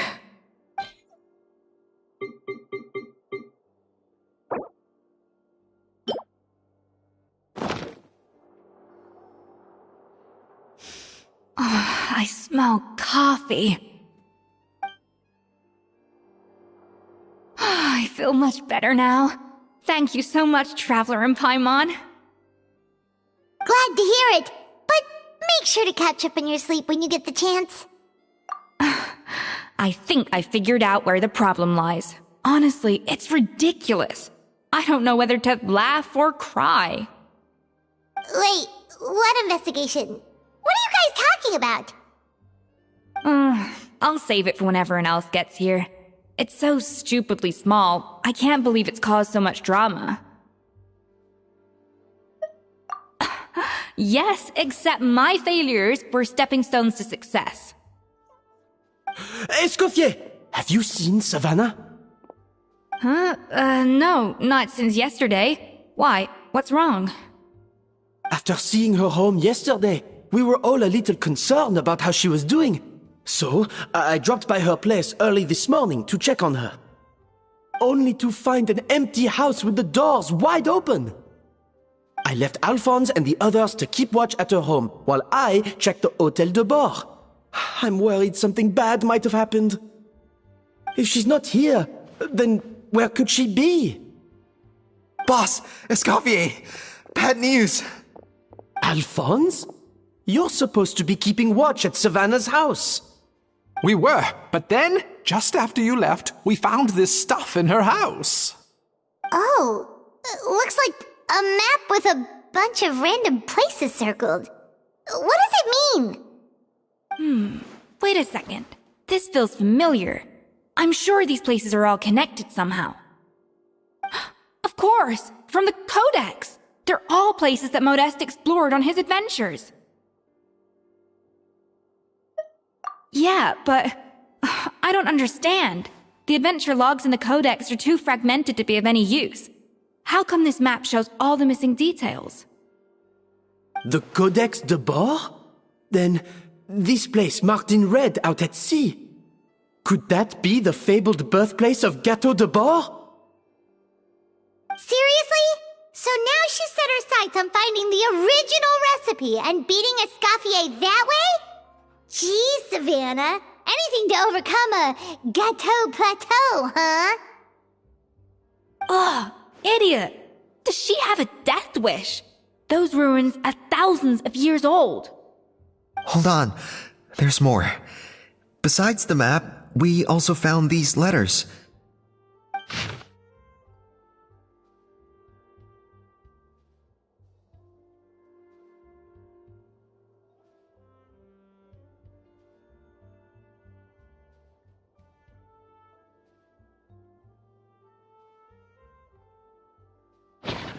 It was you. You let the Lumaline through, didn't you? It sounds like a threat letter. Does this mean that Savannah was responsible for the safety incident? And not Monica after all? Retrieve the Codex by any means necessary. So the cooking contest and the cheating. Someone else was behind her pulling the strings? She's keeping the true recipe to herself. Ugh, this is all such a mess! Paimon needs a second to process this. First, we thought that Savannah forced Monica to cheat in the cooking contest. But now, it turns out that someone else forced Savannah to force Monica to cheat?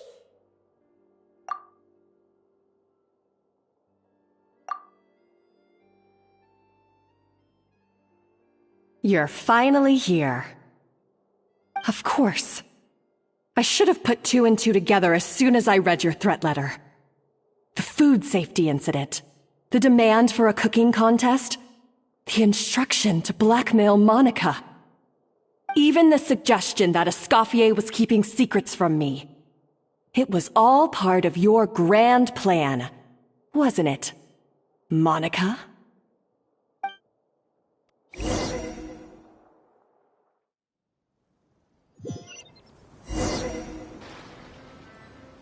We should be getting close to the spot marked on the map. Of all the stupid things she's done, this really takes the cake. The moment we find her, I'm gonna curse the living daylights out of her.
place looks like an underwater restaurant, doesn't it?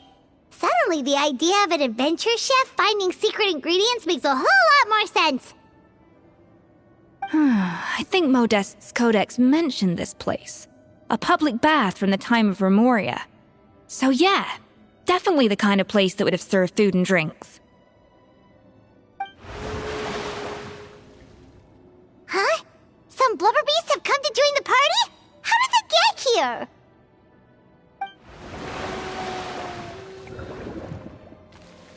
Aw, they ran off! That could be easier said than done. Something's blocking the entrance. Well, did Modeste mention it in his adventure logs by any chance? They must have gotten through somehow. Good point. Yes, that's right. It's coming back to me now. We prepared a banquet for our shy little guests, and as the food flowed away on the current, they broke into a joyous chorus, and the path opened to us. We have to feed the blubber beasts? With what? There's nothing here besides rocks, romaritime flowers, and lumitoile. See, this is why you should always bring snacks.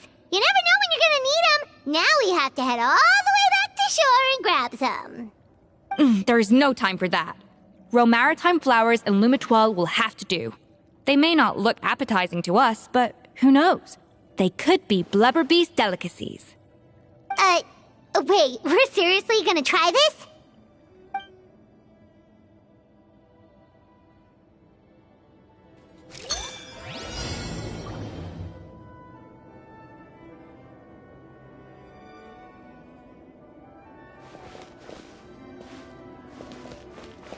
A dash across things!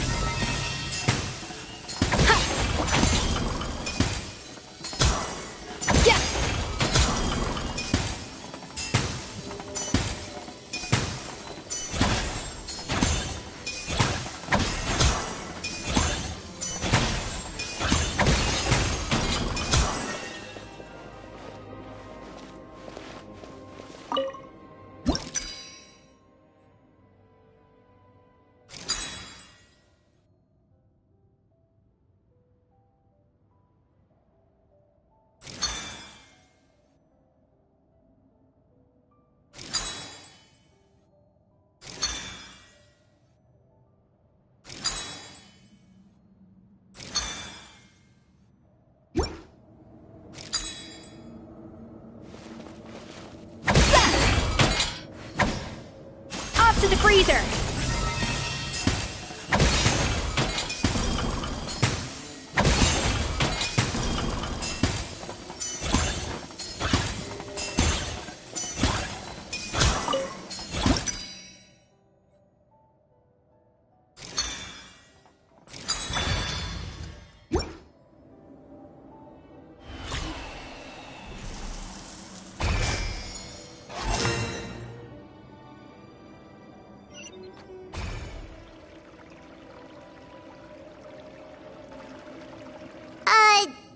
Beasts or not, are we sure this stuff is edible? Trust me, they'll love it. Oh, good question. If we try to put them in the pool, we'll probably just scare them off again, and who knows how long they'll be gone. Yes, we can't afford to wait for them to double back. Oh, what was it that Modeste said again? Something about the food flowing away on the current.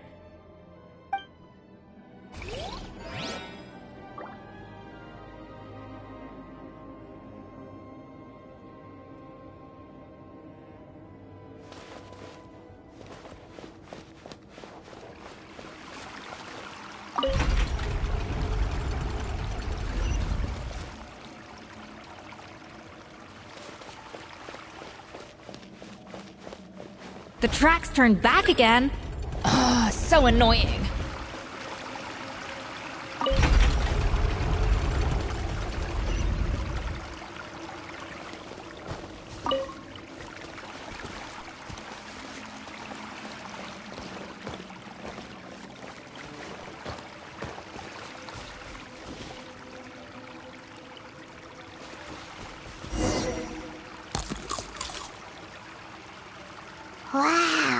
It's really singing!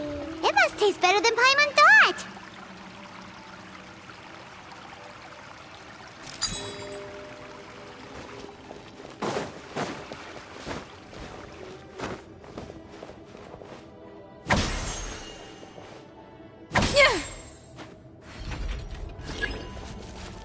A dash of frosting!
Open!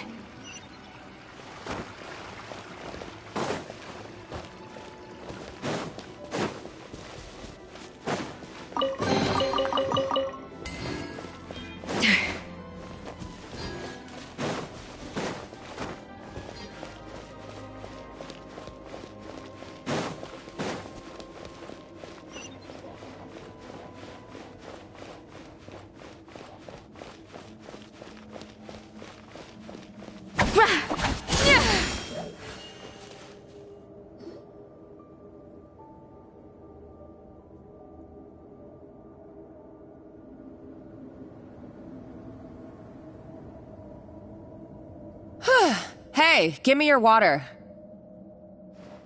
Here. I said your water, the one you just drank out of?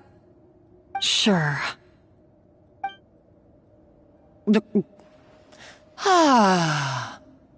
All those years slaving away under Escoffier, and then you. Today, it's finally paying off. Not only have I found the ruin that Savelli kept hidden, but I also get to boss you around like my little lapdog. Hey, go scout ahead for me. If we need to do any more blast tunneling, I want to know where to lay the explosives. Did you not hear me? Get going. Why don't you do it yourself? Oh, when did you learn to fight back? You're always so compliant when I give you instructions by letter. That's because you threatened to expose me for the Lumiline incident. I swear, if I'd known what you were planning, I'd never have... Ha! Don't be so self-righteous. Admit it, you've always been jealous of Escoffier. That's why you lapped up everything I told you. You were terrified of her finding out about your part in the Lumiline incident, and you resented the way her reputation hung over you. So you jumped at the chance to convince yourself that she was the villain, that she deliberately hid her secret recipes from you just to hold you back. It was the only excuse you needed to justify getting back at her. First, idolization, then jealousy, suspicion, and self-deception.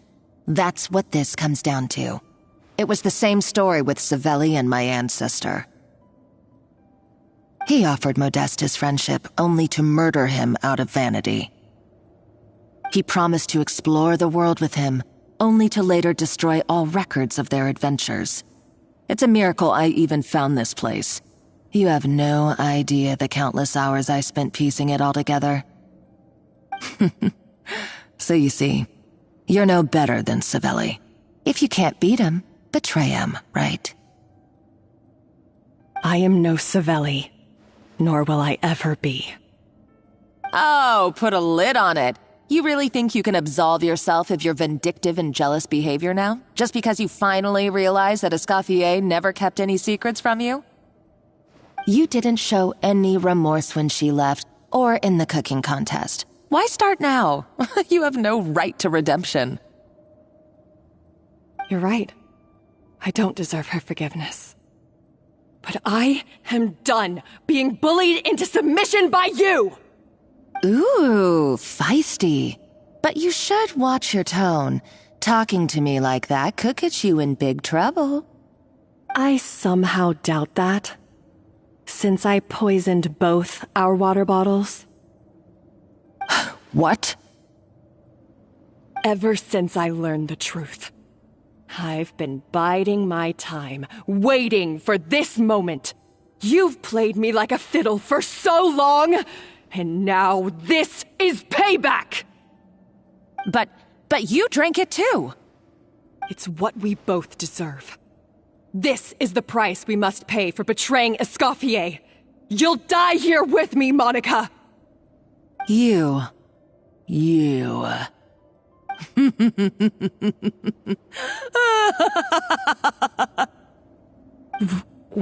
What's so funny? Oh, you're too much. I thought I'd play along for a bit just to amuse myself. You gave a very rousing performance. I saw your dumb plan a mile off. There's no poison in these bottles, just clean, fresh water. No. Revenge is a dish best served cold, you know? Did you really think your half-baked plot would fool me? You're a lousy chef, and you make a lousy villain, too. A complete waste of space. No wonder you never amounted to anything. Everything I ever did was a failure. And now, I failed again, for the last time. Hey, why don't you try your hand at being a comedian in your next life? You got a good laugh out of me. But now the show's over. You should have just done like I asked, Savannah. All I wanted you to do was scout the ruins for me. But you had your chance, and now it's time to say goodbye. Stop right there!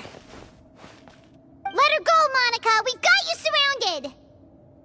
Escoffier? Ugh, looks like I'll have to keep you around for a little longer. You can't! Stay back if you want her alive! Escoffier and the Traveler. I can't take you both on in combat, but if you so much as flinch, I can end Savannah's life in a heartbeat.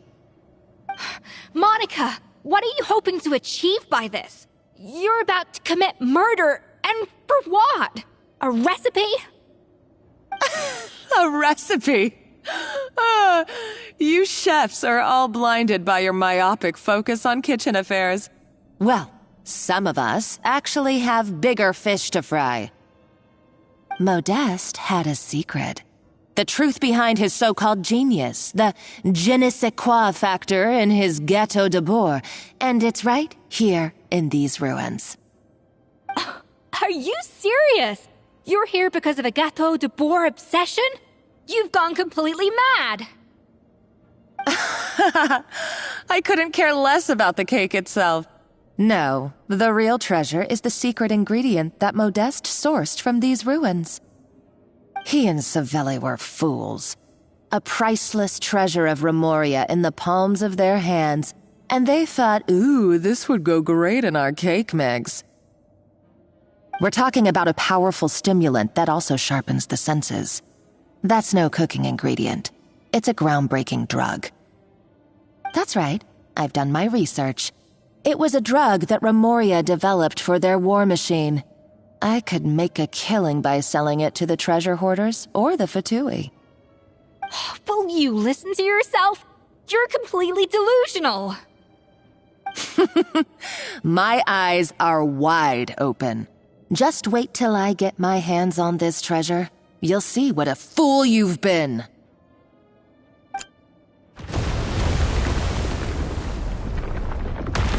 Wait, what's that sound? Just when I thought she couldn't get any crazier. She's lucky the whole place didn't collapse. Uh-oh, Savannah's gone too. Monica must have taken her. Oh, what a coward. She's only taken her hostage because she knows that she's no match for you.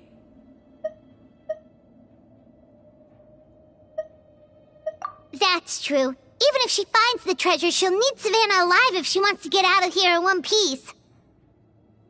Oh, well, our path's been blocked, so let's look for another route.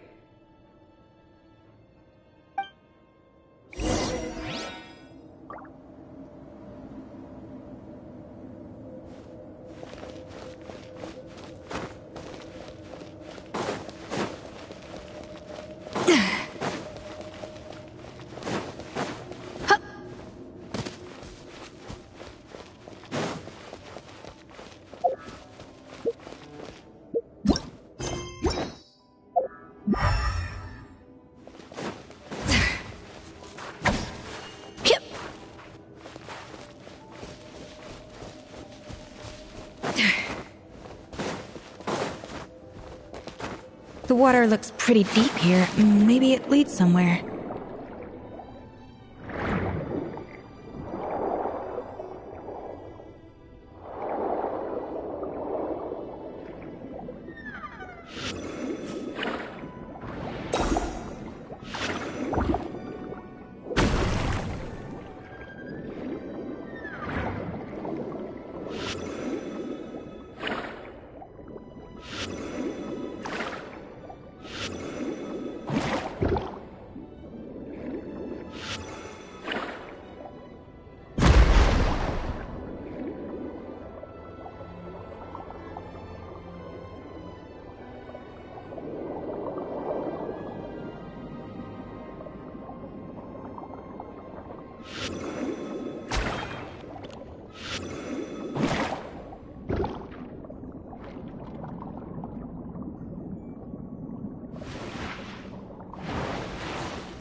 They were probably awakened by the explosion just now.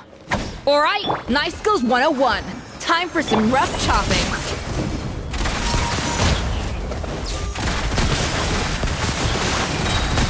Hunt them down.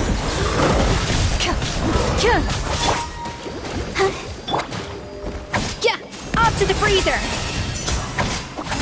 Into the shadows.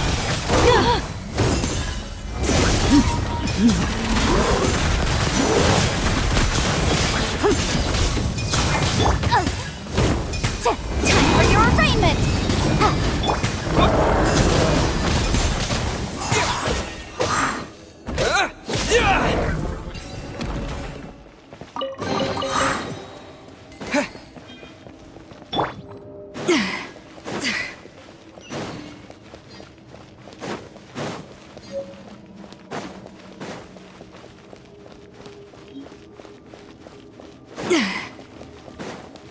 Another door?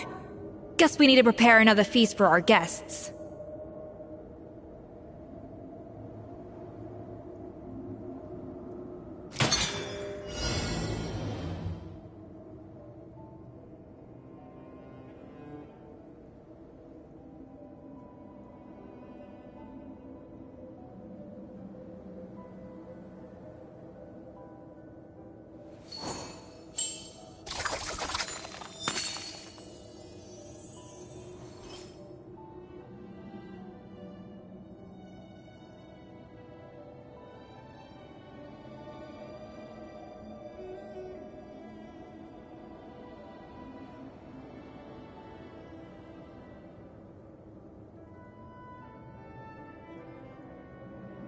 Even the most unassuming ingredients can produce astounding flavor. But unlocking that potential takes a keen sense of smell, a refined palate, and an open mind. Yeah! A dash of frosting! Yeah! Yeah! Ha! Sha!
It seems to really like the texture of Rome maritime flowers.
To the freezer!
A little amuse-bouche!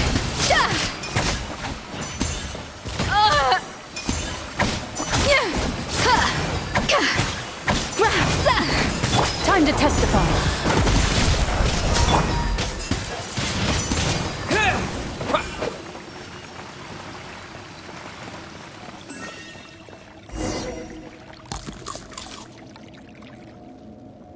I never knew you could process Lumitwall like that.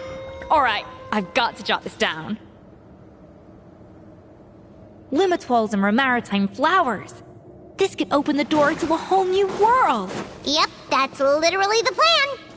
Wait, hold on. Which door are you talking about?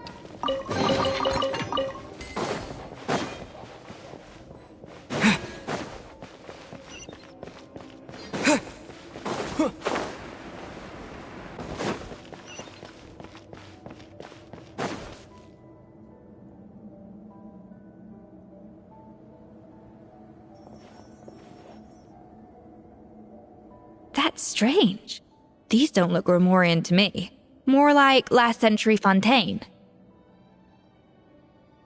Adventurers from last century Fontaine, huh? Oh, Modeste and Savelli, do you think they camped here? By the looks of it, this was a one-person camp. They adventured together, but maybe one of them came back alone at a later date. Huh, you really think so? Trust our adventurers' instincts. We're pros at this stuff, just like you're a pro in the kitchen.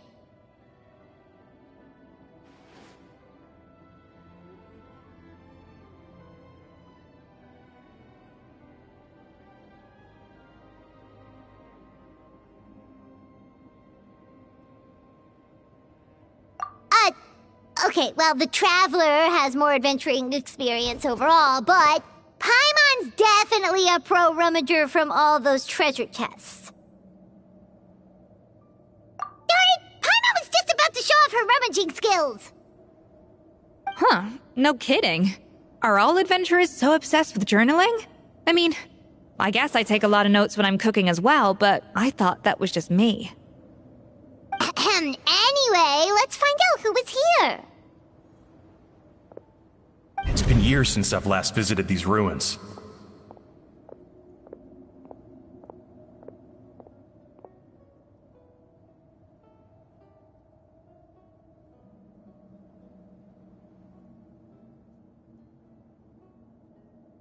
It's exactly the way I remember it. This place probably hasn't changed in millennia.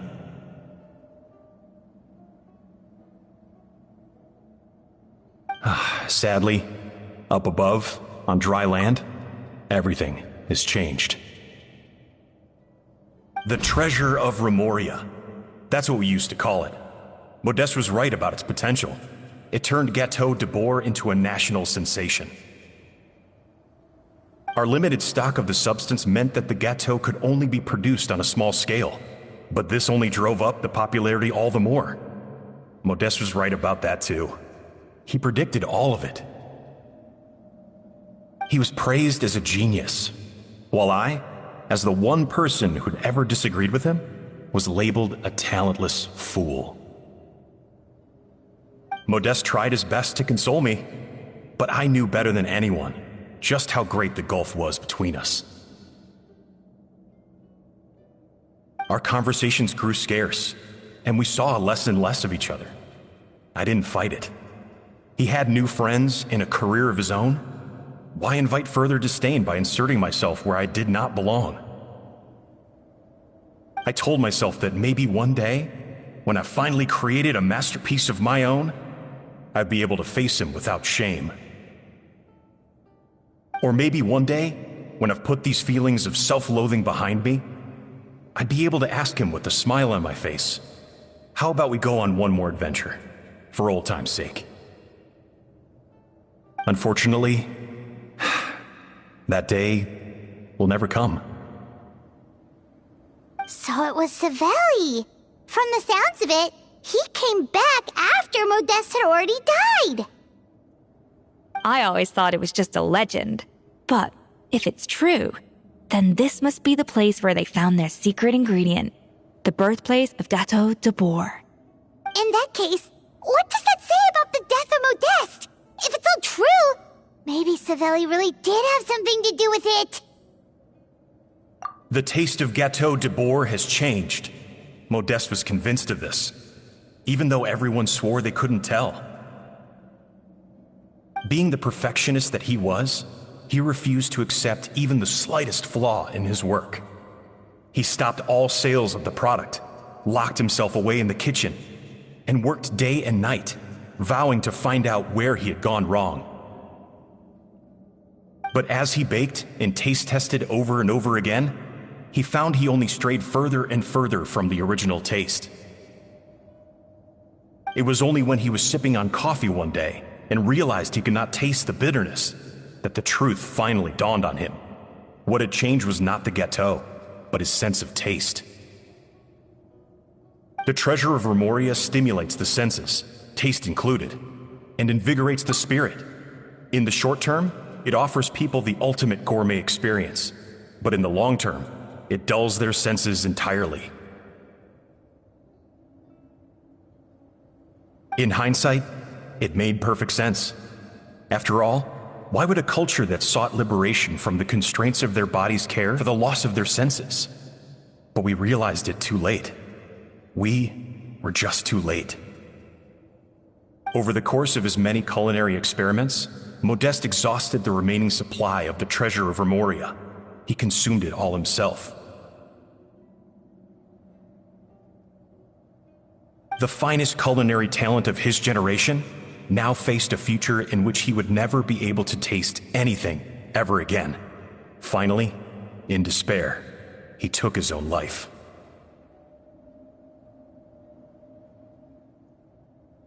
And because we had become estranged, I could not be there to stop him, to offer some words of comfort, or even to say goodbye.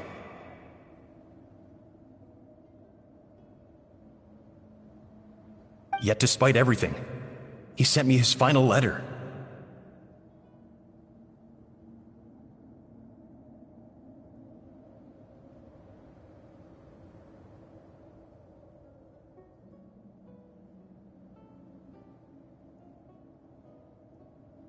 The treasure of Remoria? Guess Monica was really onto something. It really was a kind of drug. So, Modeste chose to end his own life. Then, why all the rumors that Savelli murdered him? Also, neither the Codex nor any other contemporary records make any mention of the treasure of Remoria. It's almost as if someone deliberately erased it from history.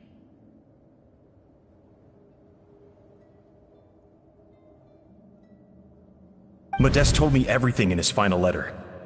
His was a tale of how even a genius could fail, and how much more devastating it is when it happens.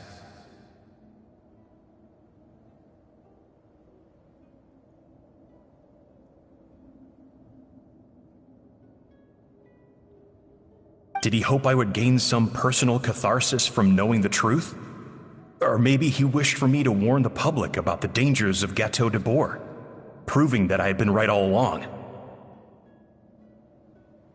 But if the public ever learned how Modeste's greatest triumph became his undoing, his fall from grace would be swift and merciless. 1 minute a genius, the next a joke. It would surely spell the end for his restaurant too. What would be his legacy then? How would future generations view everything we built together? I fear the scorn I have faced these last years would pale in comparison to the scorn shown to him by the history books. I cannot let that come to pass. I will do what I must to protect his name. It will mean tampering with his notes to remove the damning details, leaving mere fragments of our story behind. It may lead his family to suspect me of having a hand in his demise.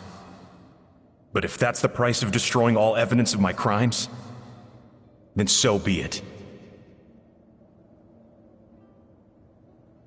I would rather the world believe a tale of genius and jealousy than see his reputation in tatters.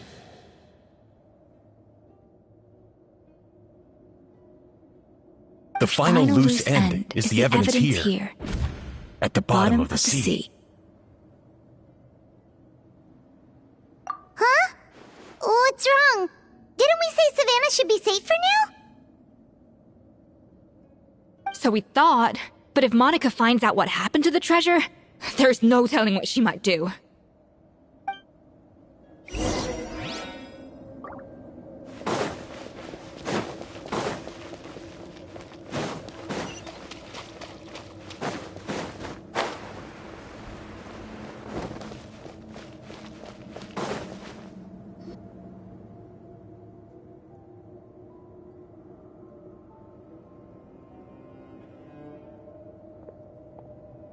The treasure of Remoria. I have found you at last. Savelli, you tried your best to bury the truth, but you underestimated the children of Modeste. Some fragments of his diary escaped your clutches, and we have held on to them for generations. But I have to thank you too, Savannah. Without your help retrieving the codex, and with it the last piece of the puzzle, I may never have found this place. But now, finally, the secret to Remoria's military might is within my grasp. The treasure of Remoria is mine! Oh. It's empty. It's empty? Monica? Oh, we were seconds too late. Escoffier? What's the deal with that jar? Savelli's final act! He wanted to conceal the secret of the treasure forevermore and make sure it would never harm anyone again. So he came here after his friend's death and destroyed every last shred that remained. This can't be happening. All the years I spent piecing together the truth. All my painstaking planning. All that for an empty jar? Monica, don't do anything stupid. This ruin is more dangerous than you realize. Oh, shut your pie hole! Praise be to Lord Remus. You barbarian shall be slain.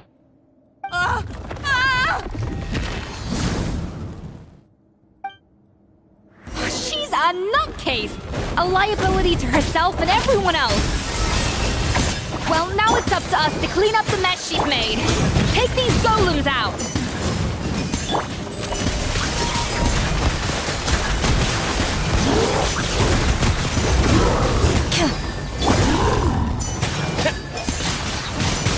Windblade! With the wind!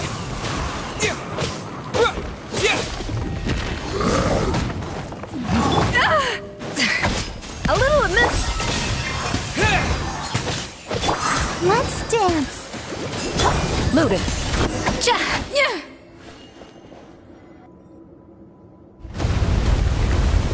Ah! Why is this place still shaking? Either way, it's all her fault. Enough chit-chat. Let's get out of here, Traveler Escoffier, come on! Okay, I'm coming. Huh? Oh, no you don't. If I can't get what I want, neither will any of you. I've got nothing to show for my life's work so far. But if I can take another so-called genius down with me in my final moment, then it was all worth it.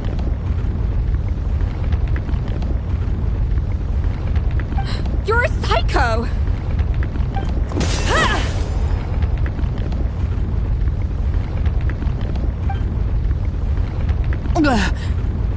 Savannah? When did you wake up?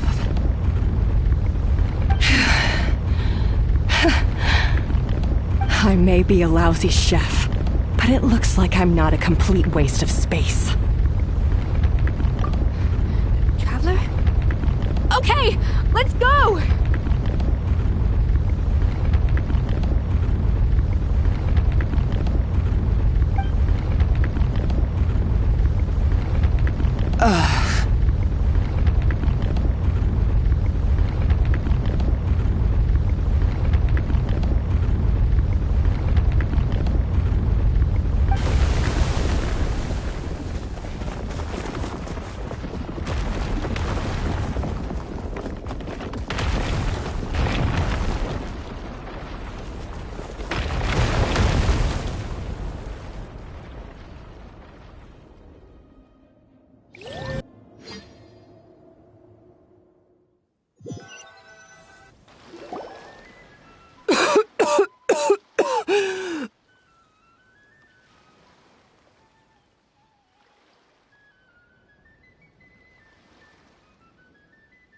Escoffier!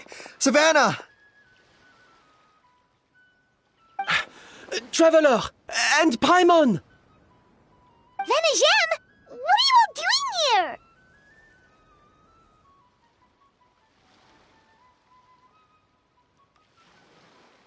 What did you expect us to do? Stay at the restaurant and sit on our merry derrieres, while the Traveler and Escoffier were out here risking their lives? We had to do something, even though that something ended up being, well, waiting for you here instead.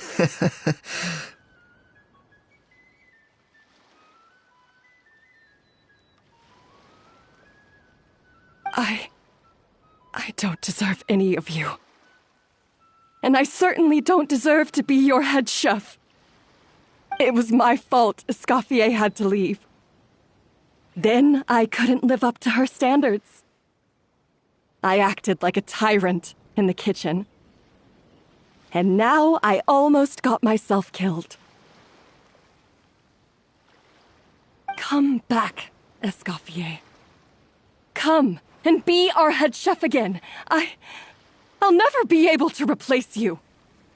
Okay, so everything I said to you the day I left, it just went in one ear and out the other? Huh? Sorry, I was kinda in my own head at the time. All I could think about was the Lumiline situation. What was it you said again? Forget it. It doesn't matter. Anyway, I didn't leave this job because of you. And you're not nearly as awful a chef as you think. If you were that bad, why would all your staff show up here for you? Escoffier's right. Sure, you nitpick our work and get us to do things over a lot.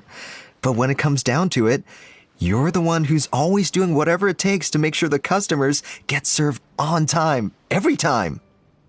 Things were pretty rough after Escoffier left, and Savannah's the only reason we've been able to make it through.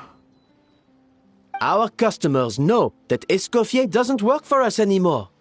But the fact is, they keep coming back. If that's not an endorsement of your work, I don't know what is. At the end of the day, we're all human, and we all make mistakes. All we can do is recognize where we get it wrong and do our best to improve.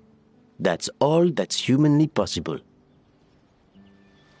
No, I get what you're saying, but what I did to Firmin and to Escoffier, it's unforgivable. Well, about that, there's someone else here to see you, Chef. It's been a while, Chef Savannah. Firmin? I'm so sorry. I put far too much pressure on you, and the way I stubbornly refused to go and see you after you fell ill. There's no excuse. But I'm too late, aren't I? The damage is done. I heard that you can't even hold a kitchen knife anymore. Actually, I think I'm going to be just fine. Huh? We thought Firmin's problem was purely psychological in nature. But after the threat letter came to light, it got Firmin thinking. And then he remembered the tea that Monica used to give him every night. And as it turns out, she was lacing it with Lumiline the whole time. No way! Doesn't that cause nerve damage? It can. High doses pose a risk of serious nervous and sensory complications. But if you calculate the dosage carefully, you can control the extent of its effects. A small dose might simply make a person more emotional, whether that means more fragile or more hot-tempered. No wonder it seemed like you'd lost your edge. I asked my friends at the Fontaine Research Institute about it. They said that with the low dose I was taking, the risks are pretty small. They also fixed me up with some meds and said I should recover in no time. Well, that's what happens when you give someone a little bit of hope to cling on to. There's more. We believe that Firmin was likely not Monica's only victim. You mean she poisoned me too? Oh, so that's why Savannah's been so irritable this whole time. Let's not be too quick to blame everything on the Lumiline.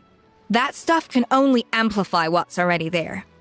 So tasty food will seem like the most delicious thing in the world, while food you don't particularly care for will become utterly revolting.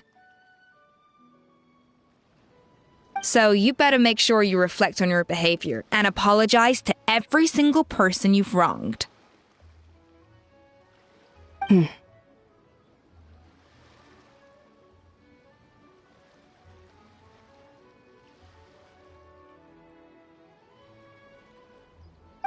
I will. I'm sorry.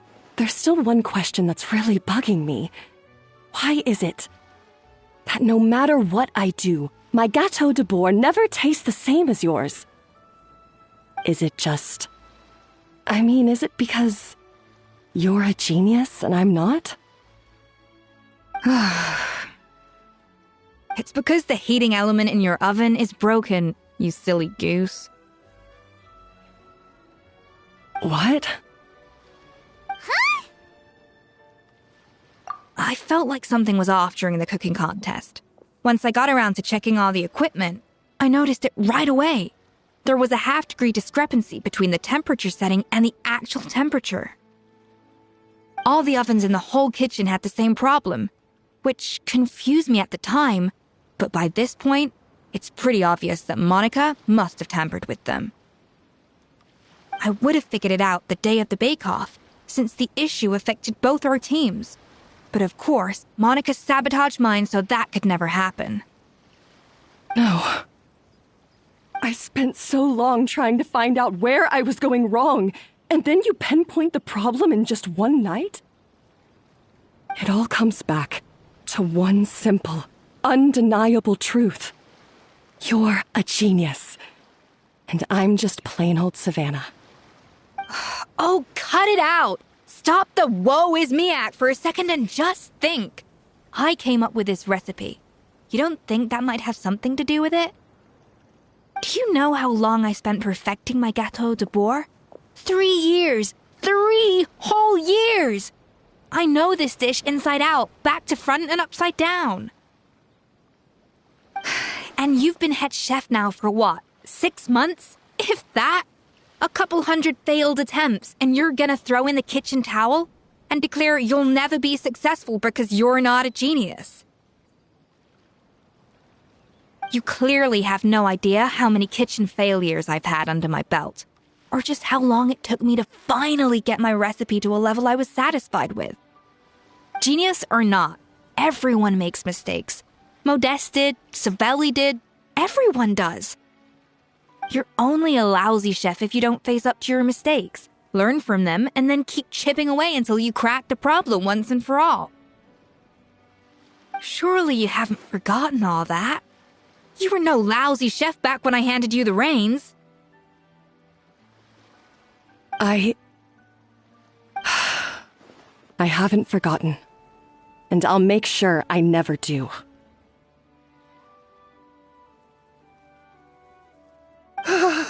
That's our head chef. Ha ha! Sounds like we won't need another changing of the guard in the Hôtel de Bord kitchen anytime soon. Huzzah!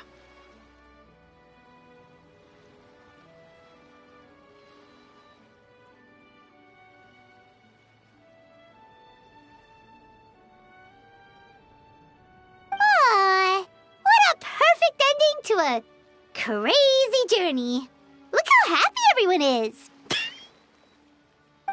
So you got your mojo back now? Yeah. Thanks to you, Escoffier. In fact, no. Thanks to all of you. Aw, friends again. So nice to see them finally settle their beef.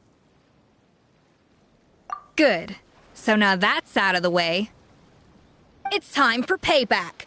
You cheated in our last bake-off, and I demand a rematch right now. Huh? But that was mostly Monica's fault, wasn't it? Right. And also, does it have to be right now? Savannah's only just got her mojo back, and you barely escaped from a death trap. No excuses! This is a cooking contest between two top chefs, and nothing will stand in its way. So grab your spatula and get ready, because this rematch is happening today. Right now, this instant! Hey, so, this whole time you were salty about losing? The second cooking contest commences now! This time, no more games, and no holding back!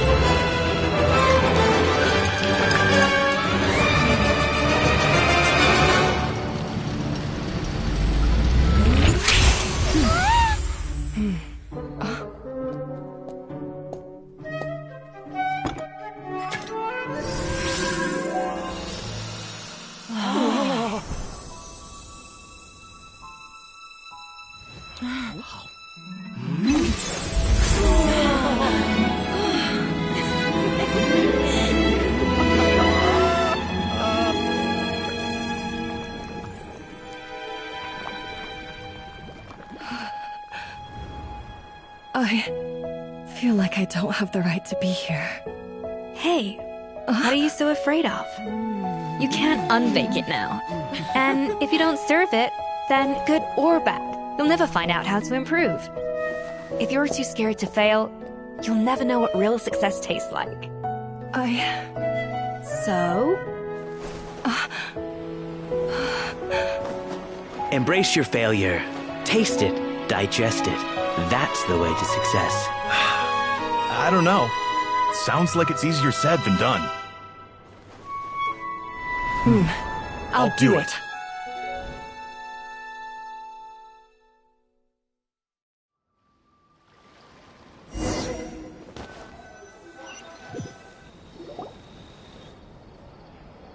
The results are in! A landslide victory for Escoffier! Quite rightly, too. Piece of cake.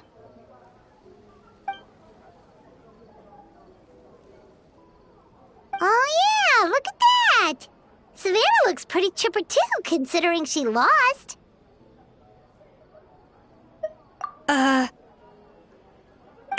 Now, where were we? Yes. Do you have any more questions for me after everything that's happened? I thought Navia would have filled you in. And actually, I said all this to Savannah before I left.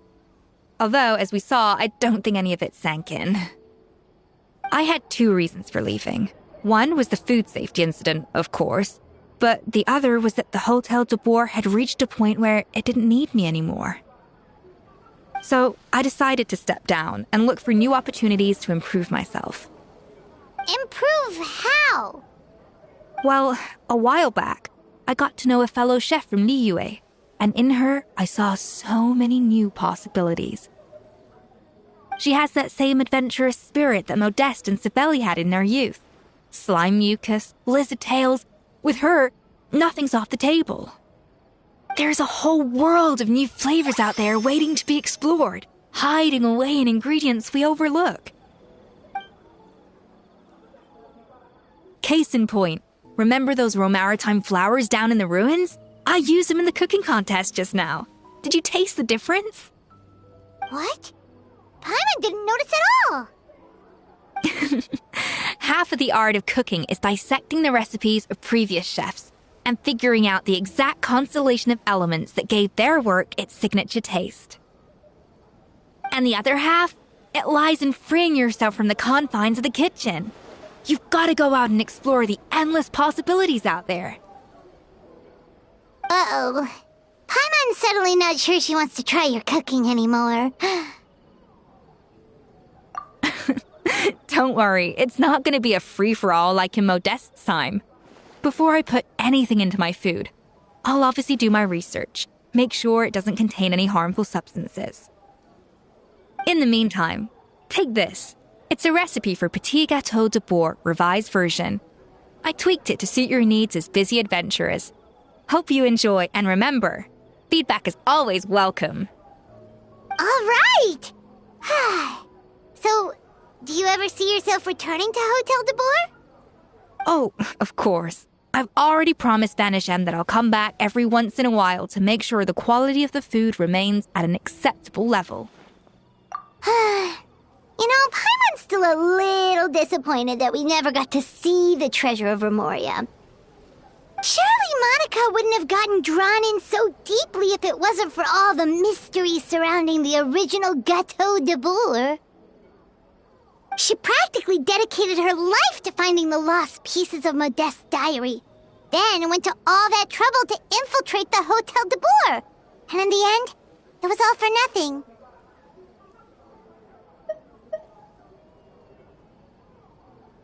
Since you mentioned the treasure, between Modeste's writings and what we saw in those ruins, I think I may have figured out the truth. The so-called treasure of Remoria was most likely a substance that the Remorians extracted from Lumitoiles, better known to us as Lumiline. Huh? So then, why all the hype back in the early days of Gâteau de Boer? Don't forget, it was a very different era. We could barely even refine sugar back then. So desserts were very much in their infancy. In a world of bland food, it's no wonder that the first thing to really excite people's taste buds took the world by storm. And as for the Lumiline, it may well have been somewhat valuable in ancient times. But these days, it's just another drug from the Fontaine Research Institute. Even if Savelli hadn't destroyed it all, I doubt it would be worth that much these days. So after all that, there was nothing in those ruins but worthless junk. Feels strange to say it, but Paimon almost feels sorry for Monica. She sacrificed it all only to get nothing in return. Hey! Huh? Navia? You just got back from that underwater ruin, right? Well, check it out. They ran a special issue. Did you see anything like this down there? Freshly unearthed from the ruins of Remoria. A magnificent jar thought to be over 1,000 years old. Experts say it has immense artistic and historical value. It could be worth an absolute fortune. Wait! Isn't that the jar they used to hold the treasure? If only it was still in one piece. Some butterfingers must have dropped it or something. Ugh, it's such a shame.